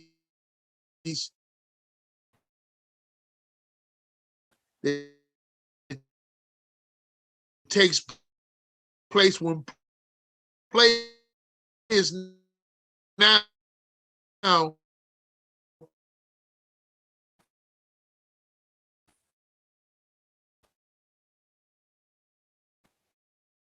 even win or lose, put their arms.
Well, that was some of the conversation that was held earlier today, or actually held last week, dealing with some of the thoughts of leadership and all of that. Just wanted to share some of that with y'all and have y'all have a chance to check out a little bit about what that was all about as we're going to wind down another edition of Mullins and Music and the Memories. Might give you a little bit of more music and definitely some more memories as well. But that was just some of the thoughts that were going on at that particular conversation that I thought that y'all might be interested in learning more about. So definitely was sharing a little bit of that conversation that was going on recently, and that definitely had some other enlightening moments that I may share at another edition of this show at a later time. But definitely think folks get the gist that it was some great conversation among some leaders about sports and about things along that line. So definitely folks can relate to it and see how that was going and everything in that regard. So want to thank folks for checking that out. I thought it was some interesting conversation. And like I said, hopefully I'll be bringing it back some more of those kind of conversations to you in the very near future. So definitely keep that in mind. By the way, it looks like Restos has lost appetite for delivery apps with COVID-19 restrictions and cautious customers largely curtailing sit-down dining. To-go meals are now incredibly crucial for restaurants' balance sheets.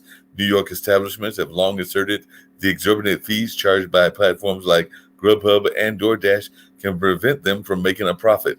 Now, a growing industry of technology-focused companies are helping them take over ordering and delivery functions so they can bypass third-party platforms altogether. The firms charge restaurants a monthly fee for their service instead of the up to 30% per order cut of takings demanded by some third-party apps. So it looks like there's some conversation about how restaurants have long fretted about the fees charged by third-party delivery apps like DoorDash and Grubhub, and now many New York City eateries are trying to work around apps and set up their own network to take orders and organize deliveries. So it's going to be interesting to see how this plays out and how it plays out on a national front. I know that I've got friends that work for those companies, and they will definitely be paying close attention to what goes on in that regard, because in a lot of ways, that is how they get their livelihood and their survival and all of that. So I do know that they were paying close attention to this particular news story and how it plays out. So definitely that's going to be interesting to see what happens in that regards and what goes on in that style of happening. So like I said, that's something else that's going on in the world that folks may be interested in knowing more about and everything. But definitely that's just another story that I had stumbled across that I thought folks might find interesting as well. And by the way, it looks like there is some tightening up of restrictions on some things dealing with China and its big tech. We do know that big tech is very much of a news item there in the Chinese market and everything, but definitely it looks like there's some news in that regards as well, because it says China's Alibaba was slapped with a $2.8 billion fine over antitrust violations Saturday amid increasing scrutiny by government officials of the e-commerce giant.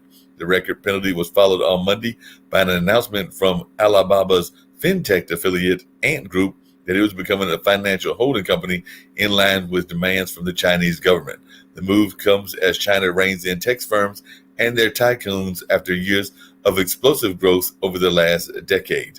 So definitely it looks like there's some changes in the works in terms of things going on with high tech and things happening out of China as well. So I know that we here at International Broadcast Media, as well as a lot of other media sources, will be keeping track of this and seeing how things are going in all of that. And by the way, I just saw that somebody had written in there something that I've talked about, which is that pivot, which apparently is the new favorite word for everybody during the pandemic. And I couldn't agree more with Reggie about that, because pivot does seem to be what everybody is talking about these days, how they're pivoting from one thing to another. So pivot does seem to be the big word of the day and all of that. So definitely folks are paying attention to the pivots, seeing how the pivots are playing out, and seeing how they can even have a word in the pivot, no matter what that pivot is. By the way, definitely U.S. economy is being said to hit an inflection point. The U.S. economy is about to start growing much more quickly, with hiring set to pick up speed, Federal Reserve Chair Jerome Powell said in an interview on CBS. And I know we were talking about that earlier today on this network, and some folks were wondering if he wasn't being overly optimistic. The central bank chief said things have hit an inflection point where the outlook has brightened substantially following progress in the COVID-19 vaccination program and strong fiscal and monetary support.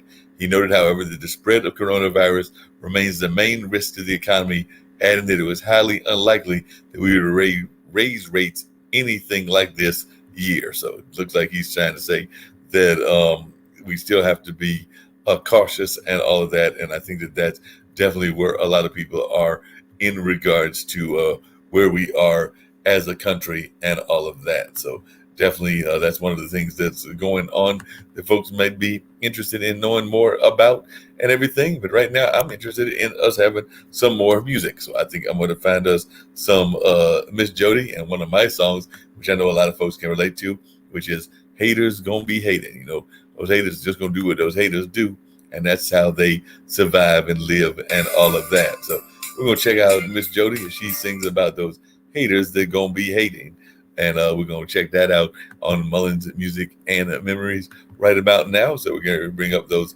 haters that be hating, and we know sometimes that's just all that goes on in life. You got those haters that like to hate for whatever reasons. And sometimes I don't even think they got a reason. They just like to be hating just off of GP and all of that. So we're going to see what they've got to say about haters going to be hating. And we'll just go into that particular song as well. So let's check out Miss Jody as she sings about haters gonna be hating.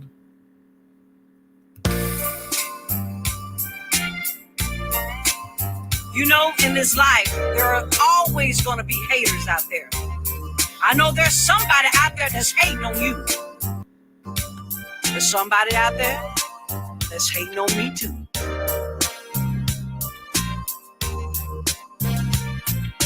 Haters gonna be hating.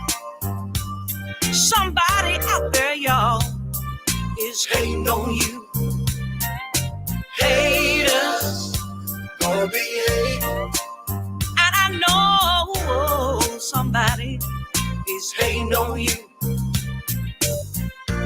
Now some people be hating and don't even know your name. How much they hate on you is the damn shame. Some don't like the car you drive or the house you're living in.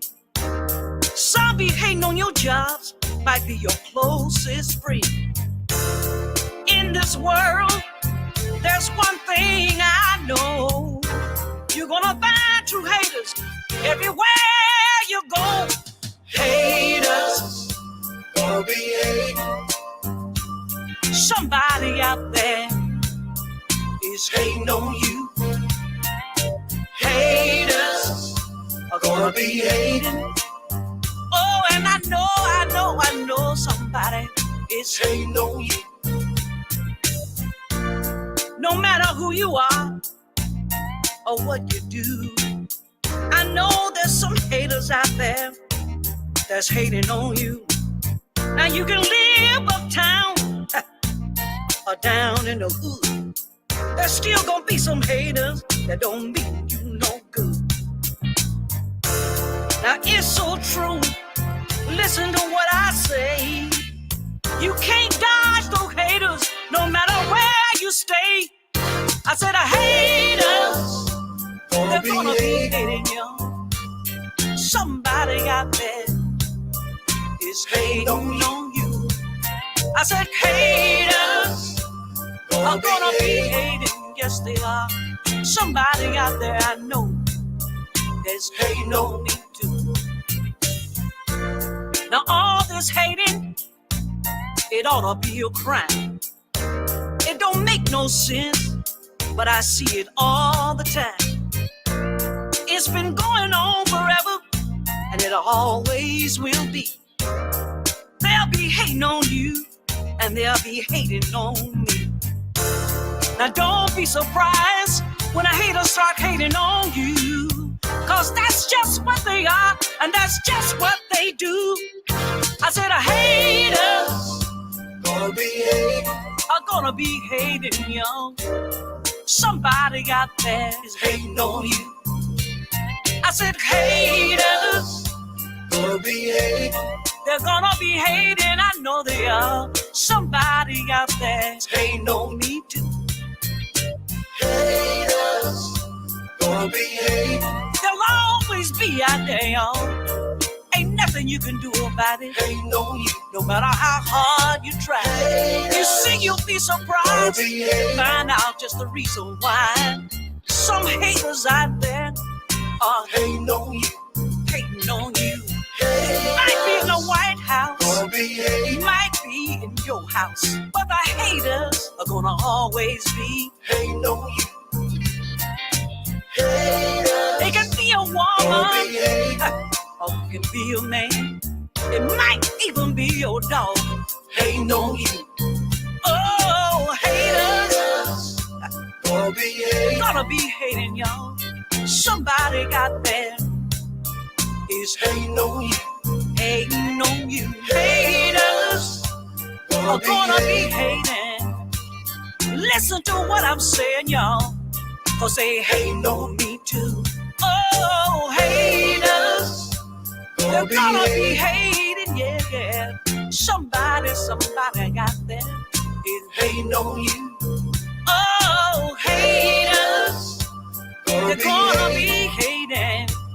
And you'll be surprised, yes you will, to find out who's hating on you. Oh, haters, they're gonna be hating. Somebody out there is hating on you.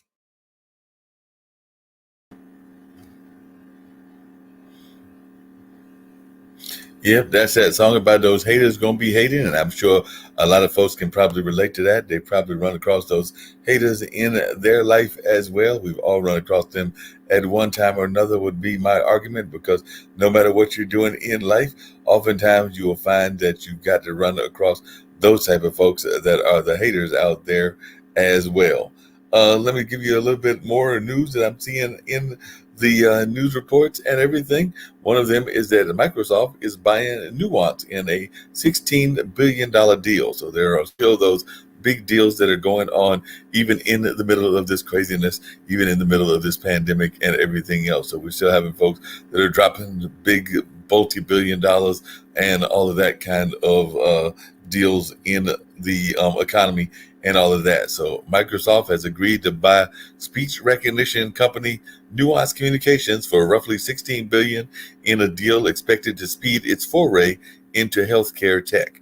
The two companies have teamed up in developing voice assistants for doctor visits that would eliminate the need for note-taking and automatically follow up with patients. The purchase would be the business software's giant's biggest since acquiring LinkedIn 5 years ago. So looks like this is the biggest thing that they've had since they got LinkedIn 5 years ago, and that was definitely a big one for them as well. So looks like that's going to be interesting. And then, like I said, a lot of folks are going to be interested about speech recognition. As a matter of fact, Joanne Lippman, a journalism fellow, was saying that speech recognition still faces multiple issues, including bias and those AI systems that don't understand Black voices as well as white. As a matter of fact, that's something that I believe that one of the people that Eric Kelly had on his Black Expo was talking about. I think Dominique Hart was bringing that up as well. She was talking about some of the things that are going on in AI and how they haven't necessarily done things all that well in the sense of minority recognition and all of that. So Joanne Lippman was also saying that folks might have difficulty understanding English speakers with Spanish, Indian, or Chinese accents this morning on CNBC Squawk Box. That's some of the things that folks are definitely concerned about as well. So definitely, if they're going to make this, they need to make sure that they're doing it in the right way and that everybody is being treated equitably. We do want equitability throughout many things in our world and all of that. So definitely that's something that I'm sure they'll be paying attention to. Definitely the consumers will be paying attention to, and hopefully they'll be following up with what the consumers went in terms of what they want and all of that. So definitely that's some of the things that are going on. I know there's a number of other things that folks are paying attention to as well, but that's just some of the things that are happening in the world and here in this area. So definitely interested to learn more about what folks' thoughts are about some of these things that are happening. And if you got thoughts and you want to get in touch with me, you can always reach me at 919-832-8652 or the email, which is even better, and that is bluesradio@gmail.com. That's bluesradio@gmail.com. So I might be back with some more things to deal with the news, as well as some of the things going on around tech and other things. But right now we're getting ready to continue this music thing as well, because we do love having some music on Mullings Music and Memory. So about to give you a taste of some more of Miss Jody. She is a truly amazing, what I consider neo soul type artist, and definitely looking forward to seeing some opportunities to have her on and all of that. So definitely keep things rolling and definitely having some great conversations, and definitely looking forward to having even more great conversations as we continue on this show and on this road. You know, Mondays is my Manic Mondays, when I try to do not one, not two, but 3 podcasts. So I did radio show earlier. Now we're in the middle of Mullings Music and Memories. And later on this afternoon, or evening, I should say, we will be doing none other than the show entitled Straight Talk with Dean and Mark, which is the strictly audio one. Don't have to be trying to find screens and other things on that one because it's a lot easier to deal with and all of that. It's not as tech savvy. So definitely it's a lot easier to deal with and to have a flowing conversation on that particular one. But right now, let's check out Miss Jody and It Feels So Good to Me.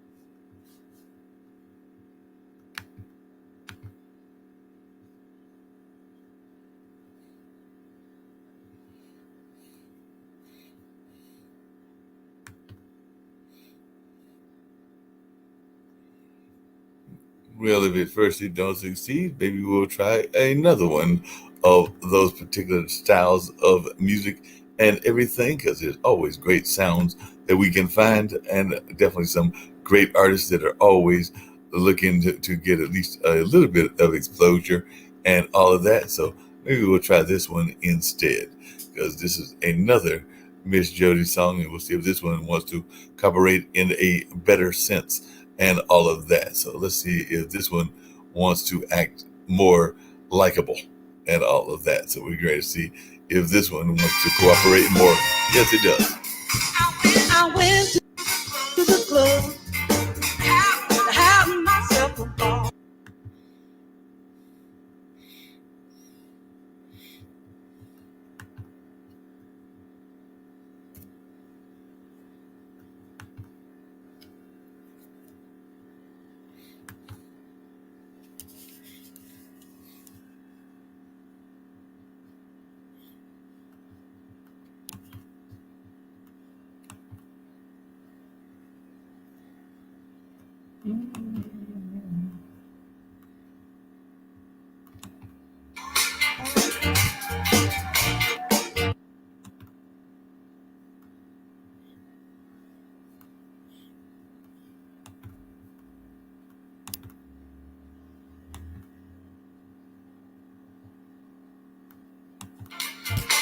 Nobody was dancing, so I put on a request to the DJ. I couldn't play a funky groove, so I could rock. When I started doing the right show, and I did the pop. It's a dance from the old school, the way they used to do. Don't need nobody, you can do it by yourself. No, you don't need nobody else. Now get out on the dance floor.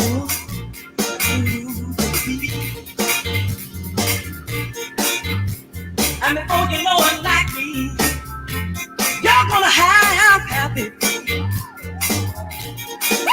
That's who the bop.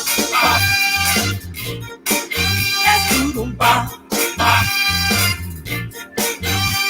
Come on now, everybody. Let's do the bop.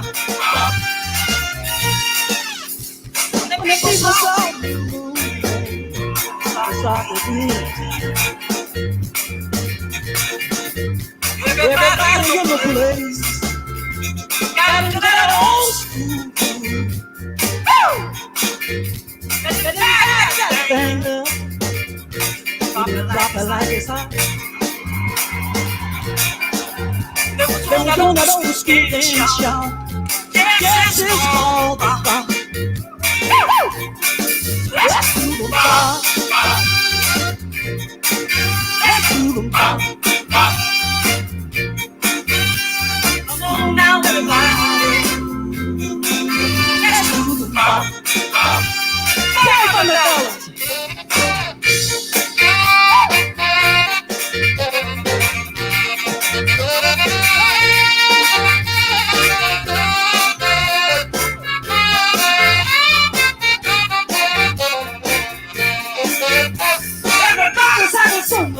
y'all. Nobody wants to leave. Going back to those old days. Yes, all those old memories. Just let your mind go back. All those good old times. Just doing about y'all. Make everybody feel just fine. Woo!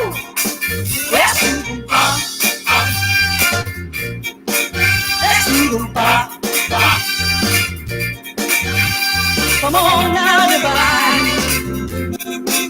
Let's move the bar.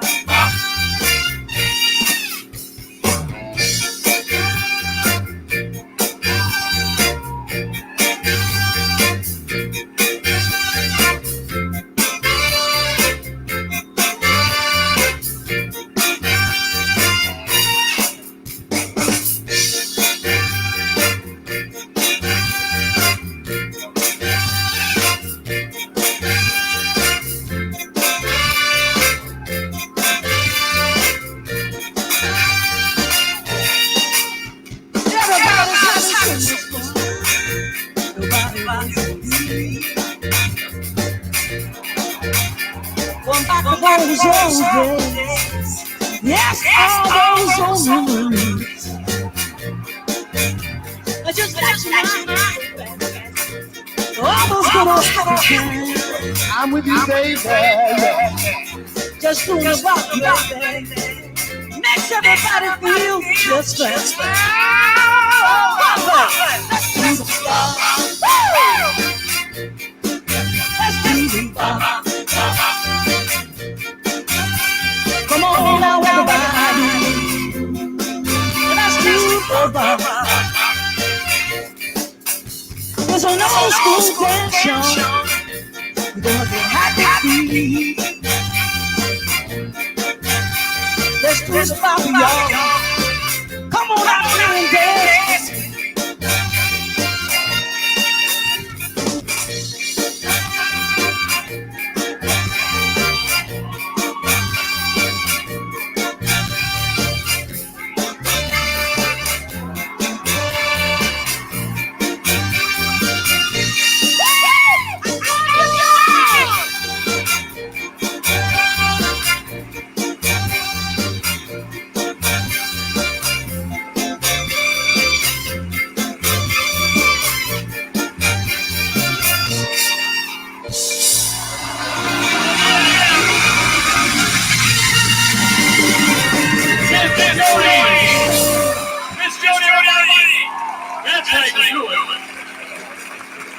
And she has lessons coming up at the after party. You know, I was thinking when I was watching our end yesterday too, the industry awards. You and I started together in the pre-disco days. Way. Yeah. But nobody danced like that. No. Even when disco started. And nobody dressed like Craig Mullings did. No. Those are the good old days. That's why we can't show. That's why we can't show the videos of this show to kids. Is that right? Yeah, because We will have videos on sale. Yeah, you can find out more on the website. But right now, it's time to present the Group of the Year and Entertainer of the Year. Nominees for Group of the Year are the Band of Oz, the Craig Willard Band, the Fantastic Shakers, Jim Quick and Coastline, Holiday Band, and the Out of Towners Band. And the winner is. It really is hermetic. It is great. I And never, his mayonnaise jar, by the way. yeah, I never knew what that meant. The Band of Oz.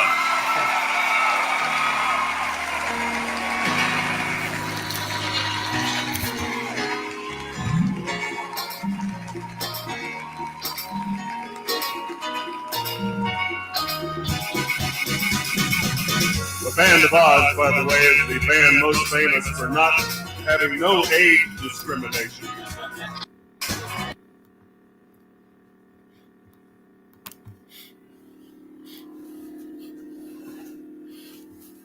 Well, let's see, that was Miss Jody and gave us a taste of music and everything. So definitely was good seeing that going on.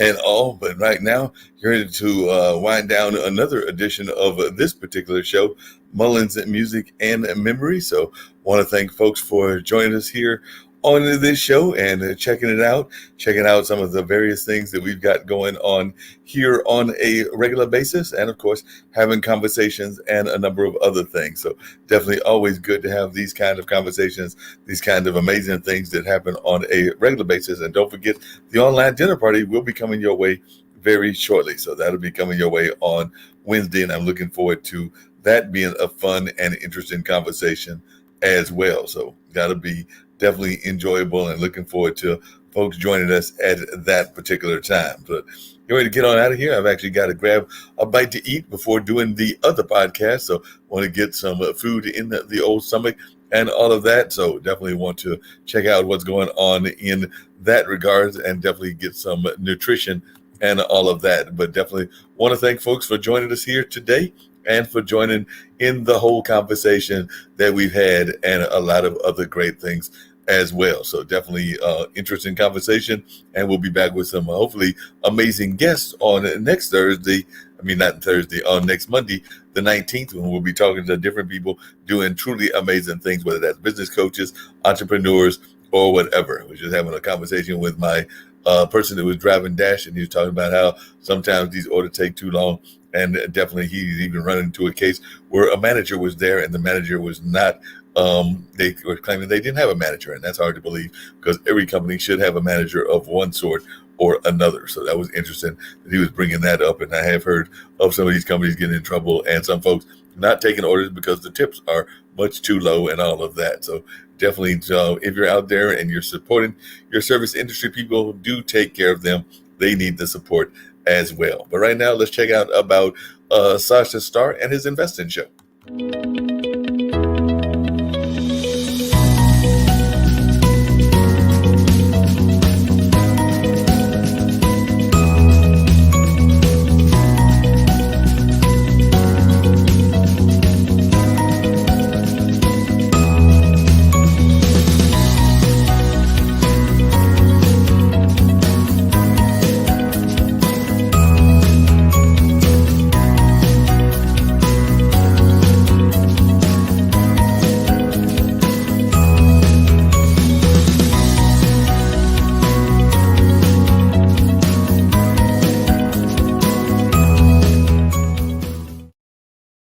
As well as talking upstream.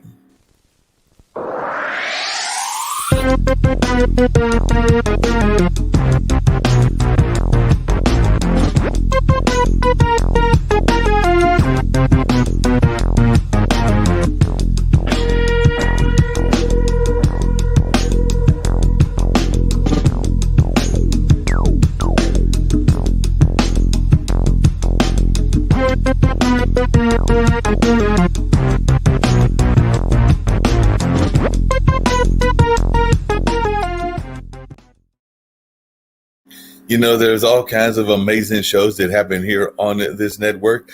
And definitely, we've also had some companion businesses that have launched great shows as well. And they're doing some great conversations, and definitely doing some amazing things with what's going on in their regards as well. So definitely one of those is a conversation that goes on with Stephen Walker. And Stephen Walker is talking about entrepreneurship and business and things along those lines. So he's oftentimes having some great conversations in that regard, and always good to hear some of the things that he is talking about on a regular and consistent basis. So definitely keep that in mind. That matter of fact, this past week he had Jerry Smith on, and Jerry Smith was a person involved in our local radio scene, and was definitely doing a lot of things in that local radio scene. And Stephen was his guest on this past Thursday.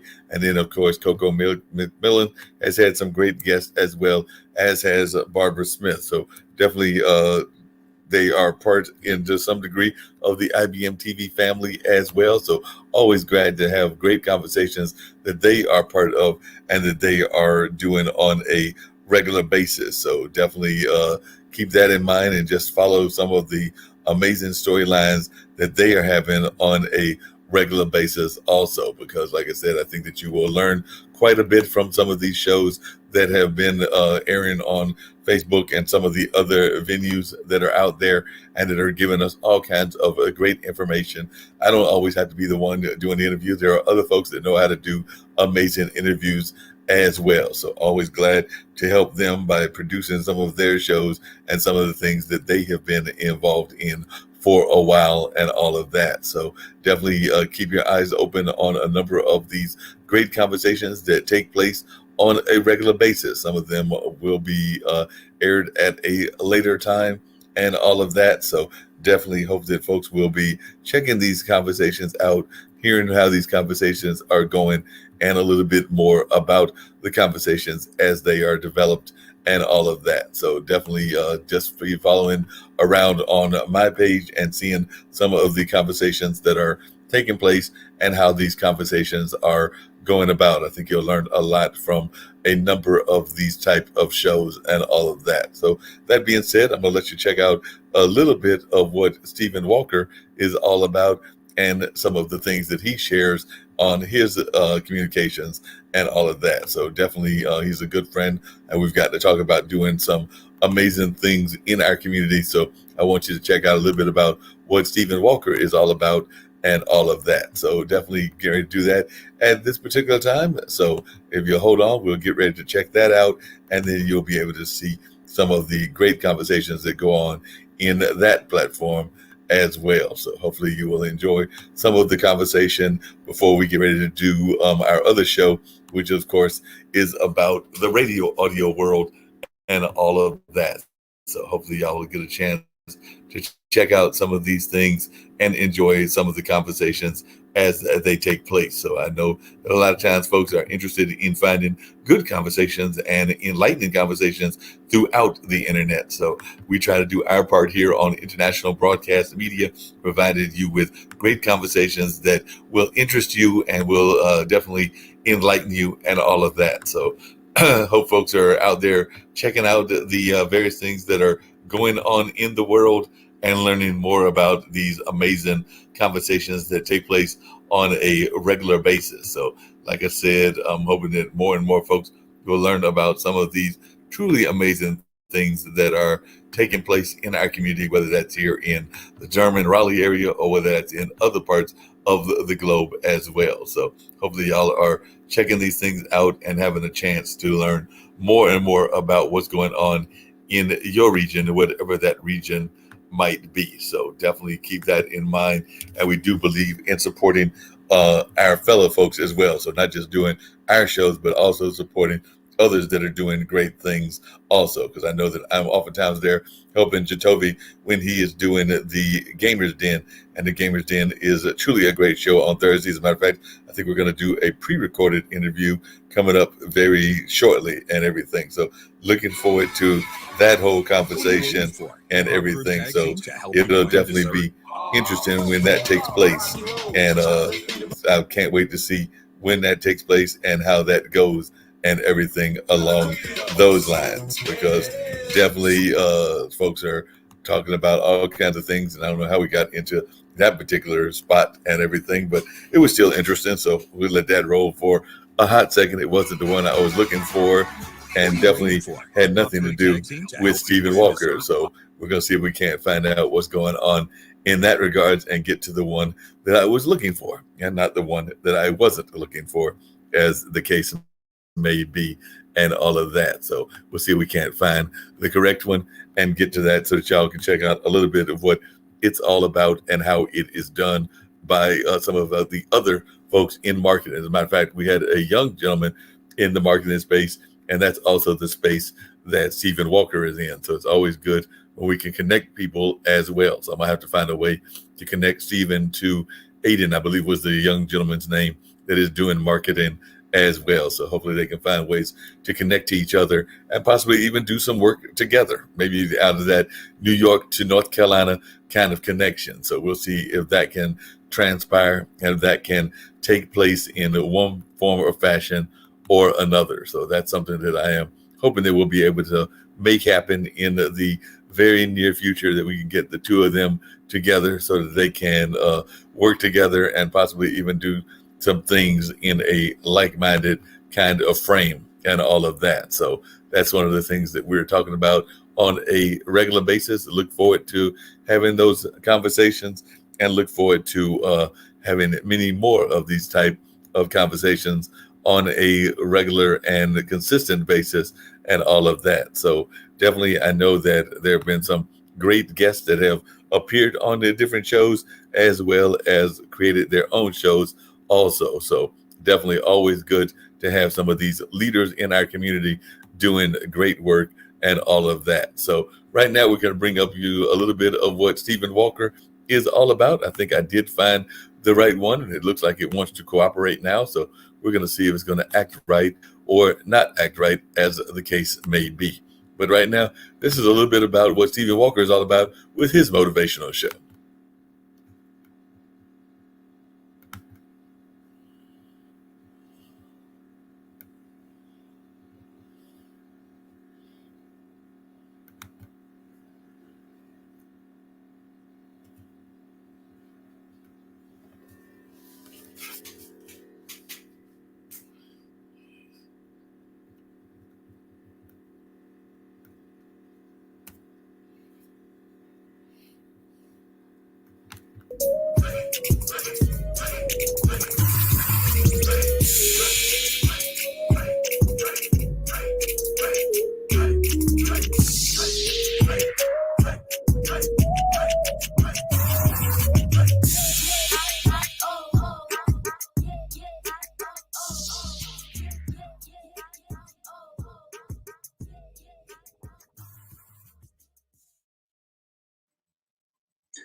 All right, welcome back to Purpose and Power. I am your host, Stephen Walker. Glad to have you back. Man, it has been a week. The last 7 days have been amazing. I don't know about you, but when you're walking in purpose and power, there's a lot of work to get done, and I have been doing it. Thank you for joining tonight. Tonight, we're going to get busy. Look, I want you to get a pen, a pencil, a piece of paper, open up your laptop. You're ready to take some notes because this is going to be life-changing. We're going to be talking about your purpose. That's what this whole show is about. It's about helping you walk in your purpose, walk in your power, and I am excited for your life. If anybody hasn't told you, if no one has told you today that they're excited about what you're going to do in life, let me be the first to tell you that the best is yet to come. So get excited about it because you're about to get instructions. All right, so look, this is what we're going to do. We're going to go through the first half of the show, and I'm going to talk about purpose. But specifically, this is what I'm going to talk about. What are some of the things that have stopped you from walking in purpose? Now, that's what I want you to put at the top of your page. What are some of the things that have stopped me from walking in purpose? So while I'm talking now, just start writing some things down, and let's see if we have the same list. So on the second half of the show, we got a guest coming up. His name is Jerry Smith. He is an amazing guy. If you talk about walking in purpose for life, he's been doing it longer than I've been doing it. And he has a story to tell. Many of you know who he is. I'm not going to spill the beans on exactly who he is yet, but you will learn who he is. And he's got a story to tell, and you're going to hear some of the things he had to do to overcome some of the challenges in his life to help him achieve everything that he's achieved. Some of the stars that you know, some of the people you've seen on TV, some of the people you've seen walking the red carpet, he knows them personally. They're in his phone. They call him. He's connected. So if you've ever wanted to be connected or know somebody that's connected, you're going to get that tonight. Here, right here on Purpose and Power. So look, make sure you share this. This is the next thing I want you to do. Share this. If you're watching my Facebook, you're watching my YouTube, make sure you share this out right now. We not only want to impact your life, but we want to impact a lot of your friends, your family, people that you know within your circle of influence. Make sure you share this right now. So this is what we're going to do. First step is I want you to write at the top of your page, what has stopped me from walking in purpose? And this is the key. The things that I'm going to share with you, if you do what I say, your life will change. Now, this is the rule. When you have wisdom that comes to you, it's not enough to write it down. Because, see, people say knowledge is power. I don't like to say that. Knowledge may be power, but the application of knowledge is powerful. So write that down. Knowledge is power, but the application of knowledge is powerful. So that's what we're all about. You guys are my Purpose and Power Nation. You guys know I'm all about motivating you, not only just to get you excited, but to get you to get activated, to take action to the things that we're talking about. All right, so I posted this today to the Purpose and Power Nation before the show. I put it out there. I was like, okay, You tell me what's stopping people from walking in purpose. The number one answer was fear.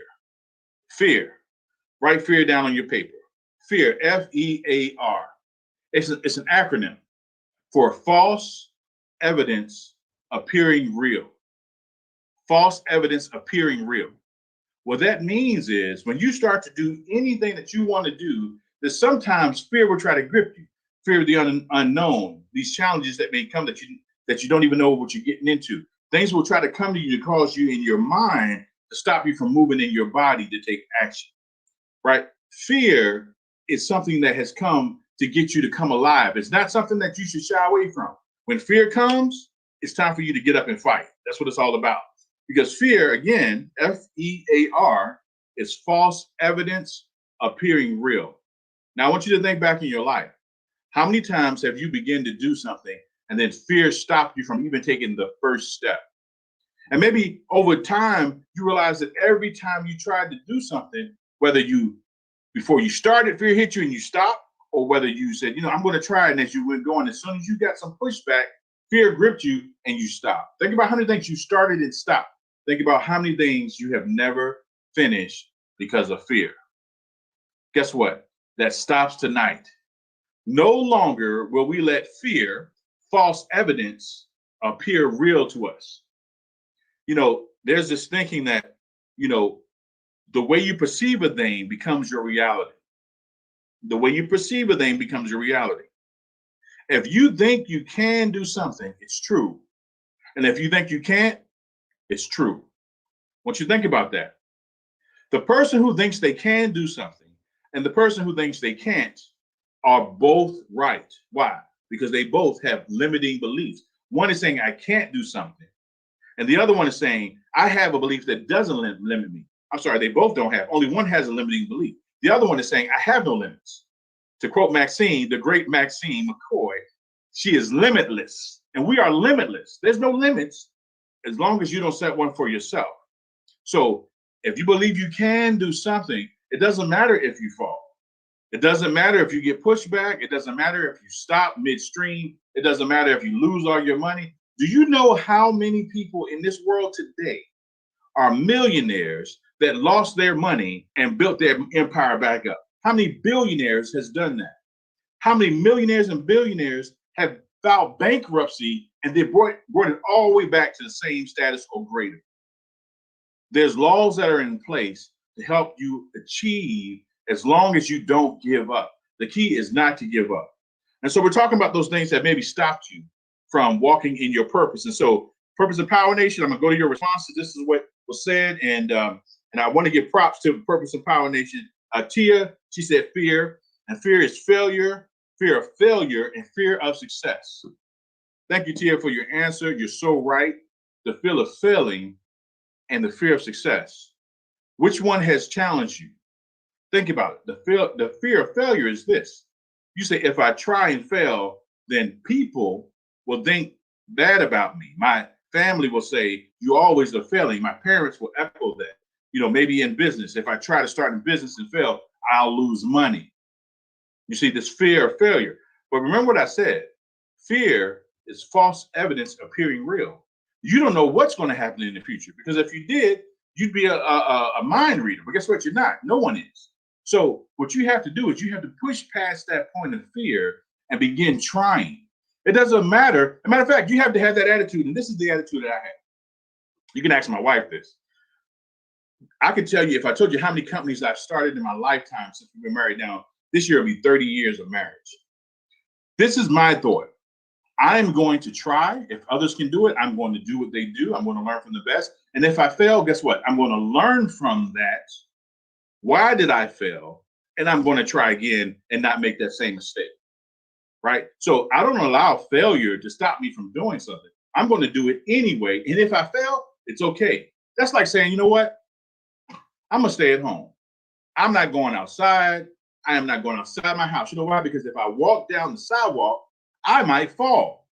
And I don't want to fall. So to keep myself safe, I'm staying in my house. Because if I fall, I might hurt myself. My neighbors might see me. People might joke on me. I might get hurt and crippled for the rest of my life. Look at all this craziness. That's what the fear of failure is. It's saying, I don't want to walk forward because I might fall. Is that you? Is that the thought that's in your head? Well, guess what? Today you can squash that thought. Why? Because you have a purpose. And now we're giving you the power here to walk beyond that point, because there's people's lives dependent on your obedience to your purpose. What does that mean? That means there are people on the earth right now, because they walked in purpose, they have blessed you. Because they walked their purpose out, they have been in place to help you. Your purpose, and you know what? One of the people said it. I'm gonna find who said it. It was powerful. It was Pastor Kevin Bordeaux with Thrive Church in Richmond, Virginia. And this is what Pastor Kevin said. It was powerful. He says, what holds people back from walking in purpose, not understanding what purpose is. Purpose means you become a means to an end for someone else. Purpose isn't having a platform, but giving someone else a platform. Did you hear that? Purpose isn't having a platform, but giving someone else a platform. Your purpose is tied to other people's answers. Let me tell you how that works in your life. Everything that you have came because someone walked in purpose. You don't believe me? How do you think the clothes you have on your body got made? Somebody had to wake up that day, get the material and put them together. What about the place where you stand? Somebody had to build that place. What about your furniture? What about your carpet? What about the lights that are on right now? What about the food you're eating? People who have purpose produce things for other people, which means that their purpose was to provide for you. Just like there's a purpose that you have to begin walking out. Why? Because your platform will provide for other people. So we're squashing the fear of failure. It's out of the picture. We're not dealing with that no more. Why? Because even if we fall, it's okay, because we're going to learn from our failure. Now, the fear of success, let's talk about that. And to some people, that might sound crazy. It's like, no, make me successful. I'm with that. Let's go. I want to be successful. But you know what? To be successful costs you something. To be successful, you must do what others won't do in order to get what they don't have. Let me say it again. To be successful, you must do what others won't do so that you can get what they don't have. So the fear of success is this. If you wake up in the morning and you think, okay, I'm going to be super successful, and you get out there and you start getting to work, guess what it's going to cost you? It's going to cost you time. It's going to cost you energy. This is going to cost you your life, and you're going to have to give it. You're going to have to sacrifice it. It's not going to come easy. It's not like going to the grocery store, buying a lottery ticket, and all of a sudden you're a billionaire. No, that's a fantasy. It doesn't happen. It's not going to work. As a matter of fact, a lot of those people who get that quick money, they ended up hurting themselves and hurting their families. I won't even go down that road. Getting quick money is never the answer. Let's get back on success. So people who are super successful, they have to put out energy every day. They have to show up every day. They have to give 100% every day. And there's people who literally say, I would rather stay here watching Netflix, eating fast food, because I don't want that life. If I get successful, you know what's going to happen to me? Man, I'm going to have to get to work. Yep, a four-letter word. It's a four-letter word. You guys know I'm a pastor, so I don't say too many four-letter words, but I'm telling you, for a lot of people, work is a cuss word. They'd rather have fun. But work is what gets you success in life. People who sit back and are lazy stay in the same spot, and they never grow year to year. And they wonder why. You have to now say, you know what? I'm not fearing success. This is what helps a person who maybe in the past, let's just say before this show tonight, you had a fear of success. This is going to help you. What you need to start thinking about is, I don't have to do this on my own, which means that I don't have to have the burden of success just on me. Even right now, I'm working with clients. You guys know I'm a business coach. And so I work with all different kinds of companies. And I have a client who's trying to scale, and he's actually taking his company outside of America to Dubai and some of the Asian countries. Well, what I had to do, instead of fearing success and helping him do this, and what is it going to take to do all of that? Because most of the campaigns that I've made have worked on the East Coast and across the U.S. for like quick service restaurants like McDonald's and Hardee's and Subway. So those are my clients. But what I had to do was say, I'm not going to fear success. You know what I'm going to do? I'm going to share the burden. So I pulled together a team of like-minded individuals with differing skill sets so they could help me facilitate the expansion of this company. Now, when I think about what's about to happen with this company, it's not just on me, it's on my team. And we all can carry the load together. We rise together and we fall together. But guess what? We're together, and that's what's important. So don't fear failure. Just use wisdom to get the right people around you to help you be successful. That's what you need to do. And that has stopped a lot of people from operating in their purpose. Because you know what they say? They say this: I don't know how to be successful. I have a great product. People like what I make. People like what I do. And people want to pay me. But I don't know how to get to the next point. So they use the I don't know as the stopping point to them, the excuse for why they aren't going to achieve anything more than what they're doing right now. And that person, if they don't shift, if they don't pivot and change their minds, they will never grow. Some companies are designed to reach hundreds, some designed to reach thousands, and some are designed to reach millions. The question is, what do you want your company to do? What do you want the impact that you have to do? Whether you reach one person or 1 million or 1 billion people, it's all up to you. It's all up to the way you see yourself growing. If you can envision it, it can happen. Let me prove it to you. We're going to do a really quick exercise. This is what I want you to do. I want you to make the OK symbol like this, the OK symbol. That's right, everybody, make the OK symbol. All right. And I want you to take it and I want you to place it right here on your chin. Right on your chin. Now, how many of you have it on your cheek? On your cheek. This is your chin. This is your cheek. I said place it on your chin. You know why you place it on your cheek? Because you didn't do what you heard. You did what you saw. That's how your mind operates. It doesn't matter how much you hear. Think about it. How many times have you been told what to do and you've never done it? Never. And you've been hearing it from this person and that person over years span. Everybody's telling you this. And you're like, I keep hearing it. Why don't you do it? You know why? Because you don't see yourself doing it. The Bible says, as a man thinketh in his heart, so is he. What that means is you have to begin visualizing what's possible for you and let that be your guide to your purpose, not what you hear. Not what you hear, what you see yourself doing. You know, my mentor, Miles Monroe, he's one of my mentors, and he passed. But one thing that he said was that God gave us an imagination for a reason. He gave us an imagination so that we could go into the future and imagine what's possible and then come back into the present and bring it into being. I want you to think about that.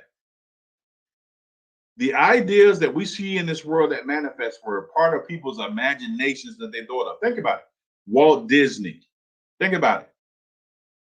You got Elon Musk, Bill Gates. These people, Steve Jobs, they imagined what was possible, came back into life, into reality, and began planning it out and bringing it into being. That's the power of having vision versus sight. Now, this is going to get deep, and we got 12 minutes. So before we get to the half part of the show and take our break and bring our guest on, which is going to be amazing, this guy has been a friend of mine for years, and he's an inspiration for thousands, tens of thousands of people, maybe hundreds of thousands of people across the nation, maybe even across the world. So I just can't wait to bring him on. But still, let me get back to this. There's a difference between having sight and having vision. Write that down on your paper. Sight and vision. Sight is what you see with your eyes. Vision is what you can imagine in your mind.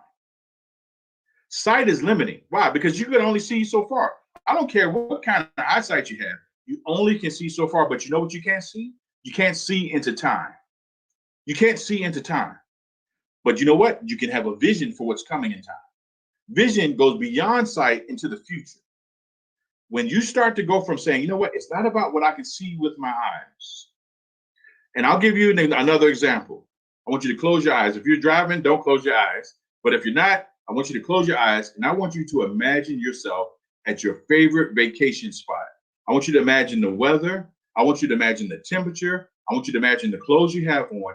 You're at your favorite vacation spot. Now, those who don't have their eyes closed, close your eyes and do this. I'm not just talking for my health. I'm not even getting paid for this. I'm being your purpose and power coach for free right now. So I'm giving you this to help you move from where you are to where you want to be in your purpose. Now close your eyes. I want you to close your eyes and go through this exercise. Look, close your eyes and imagine yourself at the vacation spot where you want to be. And you know what you can do? You can imagine it. And you can imagine the weather, the clothes you're wearing. You can imagine, you know why? Because you have the power of vision in your mind. And guess what you can do? You can come back right now and go, you know what? I'm going to go ahead and I'm going to schedule right now to go to the place that I just saw. And I know I got those clothes. If I don't, I can buy them. Why? Because vision is more powerful than sight. Sight is limiting. Sight will tell you, no, it's not possible. But vision says, no, I believe it's possible. And when I come back into reality, I'm going to make it happen because I saw myself doing it. I saw myself doing it. So let me tell you something that happened in my past when I was a teenager. Now, you guys who saw our last show, you heard me give a little bit about my testimony and things that I went through, the challenges that I had. But I always could see myself doing great things. I saw myself on the radio. I was on a radio station. And I had never been in a radio station before. I saw myself like being in the newspaper. I envisioned myself on television for some reason. I didn't know what that was about, but I saw myself on television for some reason. Guess what? All three of those things have happened time and time again in my life since then. It happened way before I saw it. I saw it. It was years later when it happened, but guess what? I never let go of that vision. And you know what else I didn't do? I never killed that vision. I never said, radio, ooh, how could I ever be on radio? I never got fearful of television. Man, I could never be on television. None of that. I said, you know what? If that's for me, that's going to happen. I don't know how, but I'm just going to keep living and it's going to happen. You have to start living by faith and by vision if you're going to achieve great things in this life. And we know with this last year that passed, we saw the whole world change before our eyes. Don't tell me that things aren't possible.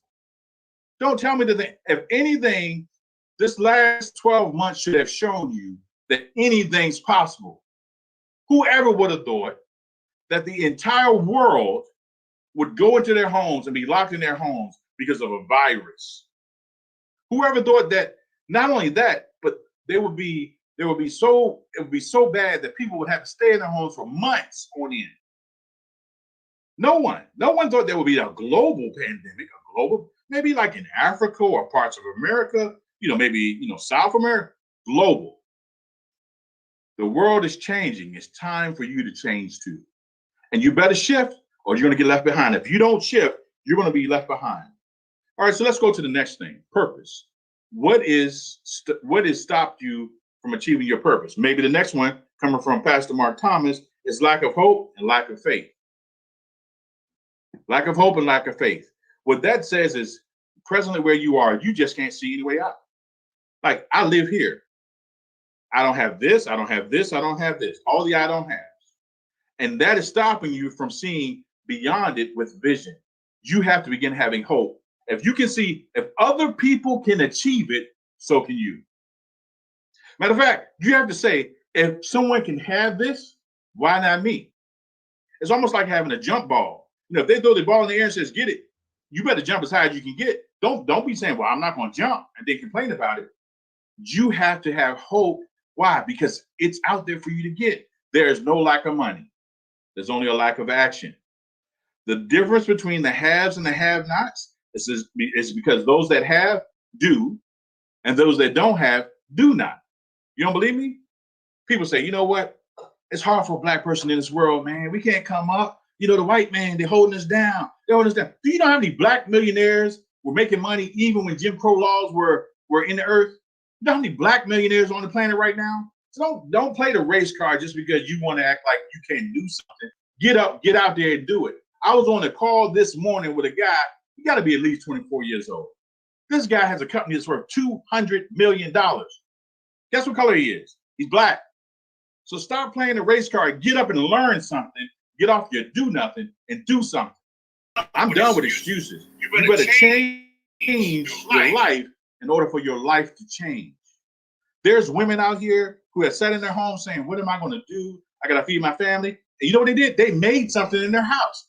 Hair care products, candles, using crochet, came up with concepts and ideas and inventions. They got out there and made it happen. And guess what? Oprah Winfrey, prime example, billionaire. Was she born into a rich family? Is that what happened? Did she hit the lottery? Is that what happened? No, she got up every day. She got to work. She learned how to work the system. that's here in America, in the world, and she's a billionaire now. Powerful conversation from Stephen Walker, and definitely you can catch that on Thursdays on a fairly regular basis if you go to Power and Purpose and check that out. But he's doing those regularly at 8 o'clock, and actually that's one of the shows that I'm helping with the streaming of and all of that. So definitely a powerful message, and I'll definitely maybe later on an upcoming edition bring up the conversation that he had with Jerry and some of the other conversations. But that's just some of the things that are going on around the world. Of course, we're going to wrap this up and head on over into our audio podcast. But I definitely wanted to put some content in on Mullings Music and Memories. And of course, we had to have some Mullings, which is thoughts, and definitely some memories. And we shared a couple of memories here and there. And definitely, of course, there's always got to be some music if it's Mullings Music and Memories. And yours truly does love the music side of life. So that being said, I'm getting ready to hit the end broadcast, get ready to end another edition of this particular show. And like I said, get ready to head over to the audio side and all of that. But I want to thank folks for joining us here and look forward to seeing you again next Monday with more exciting guests.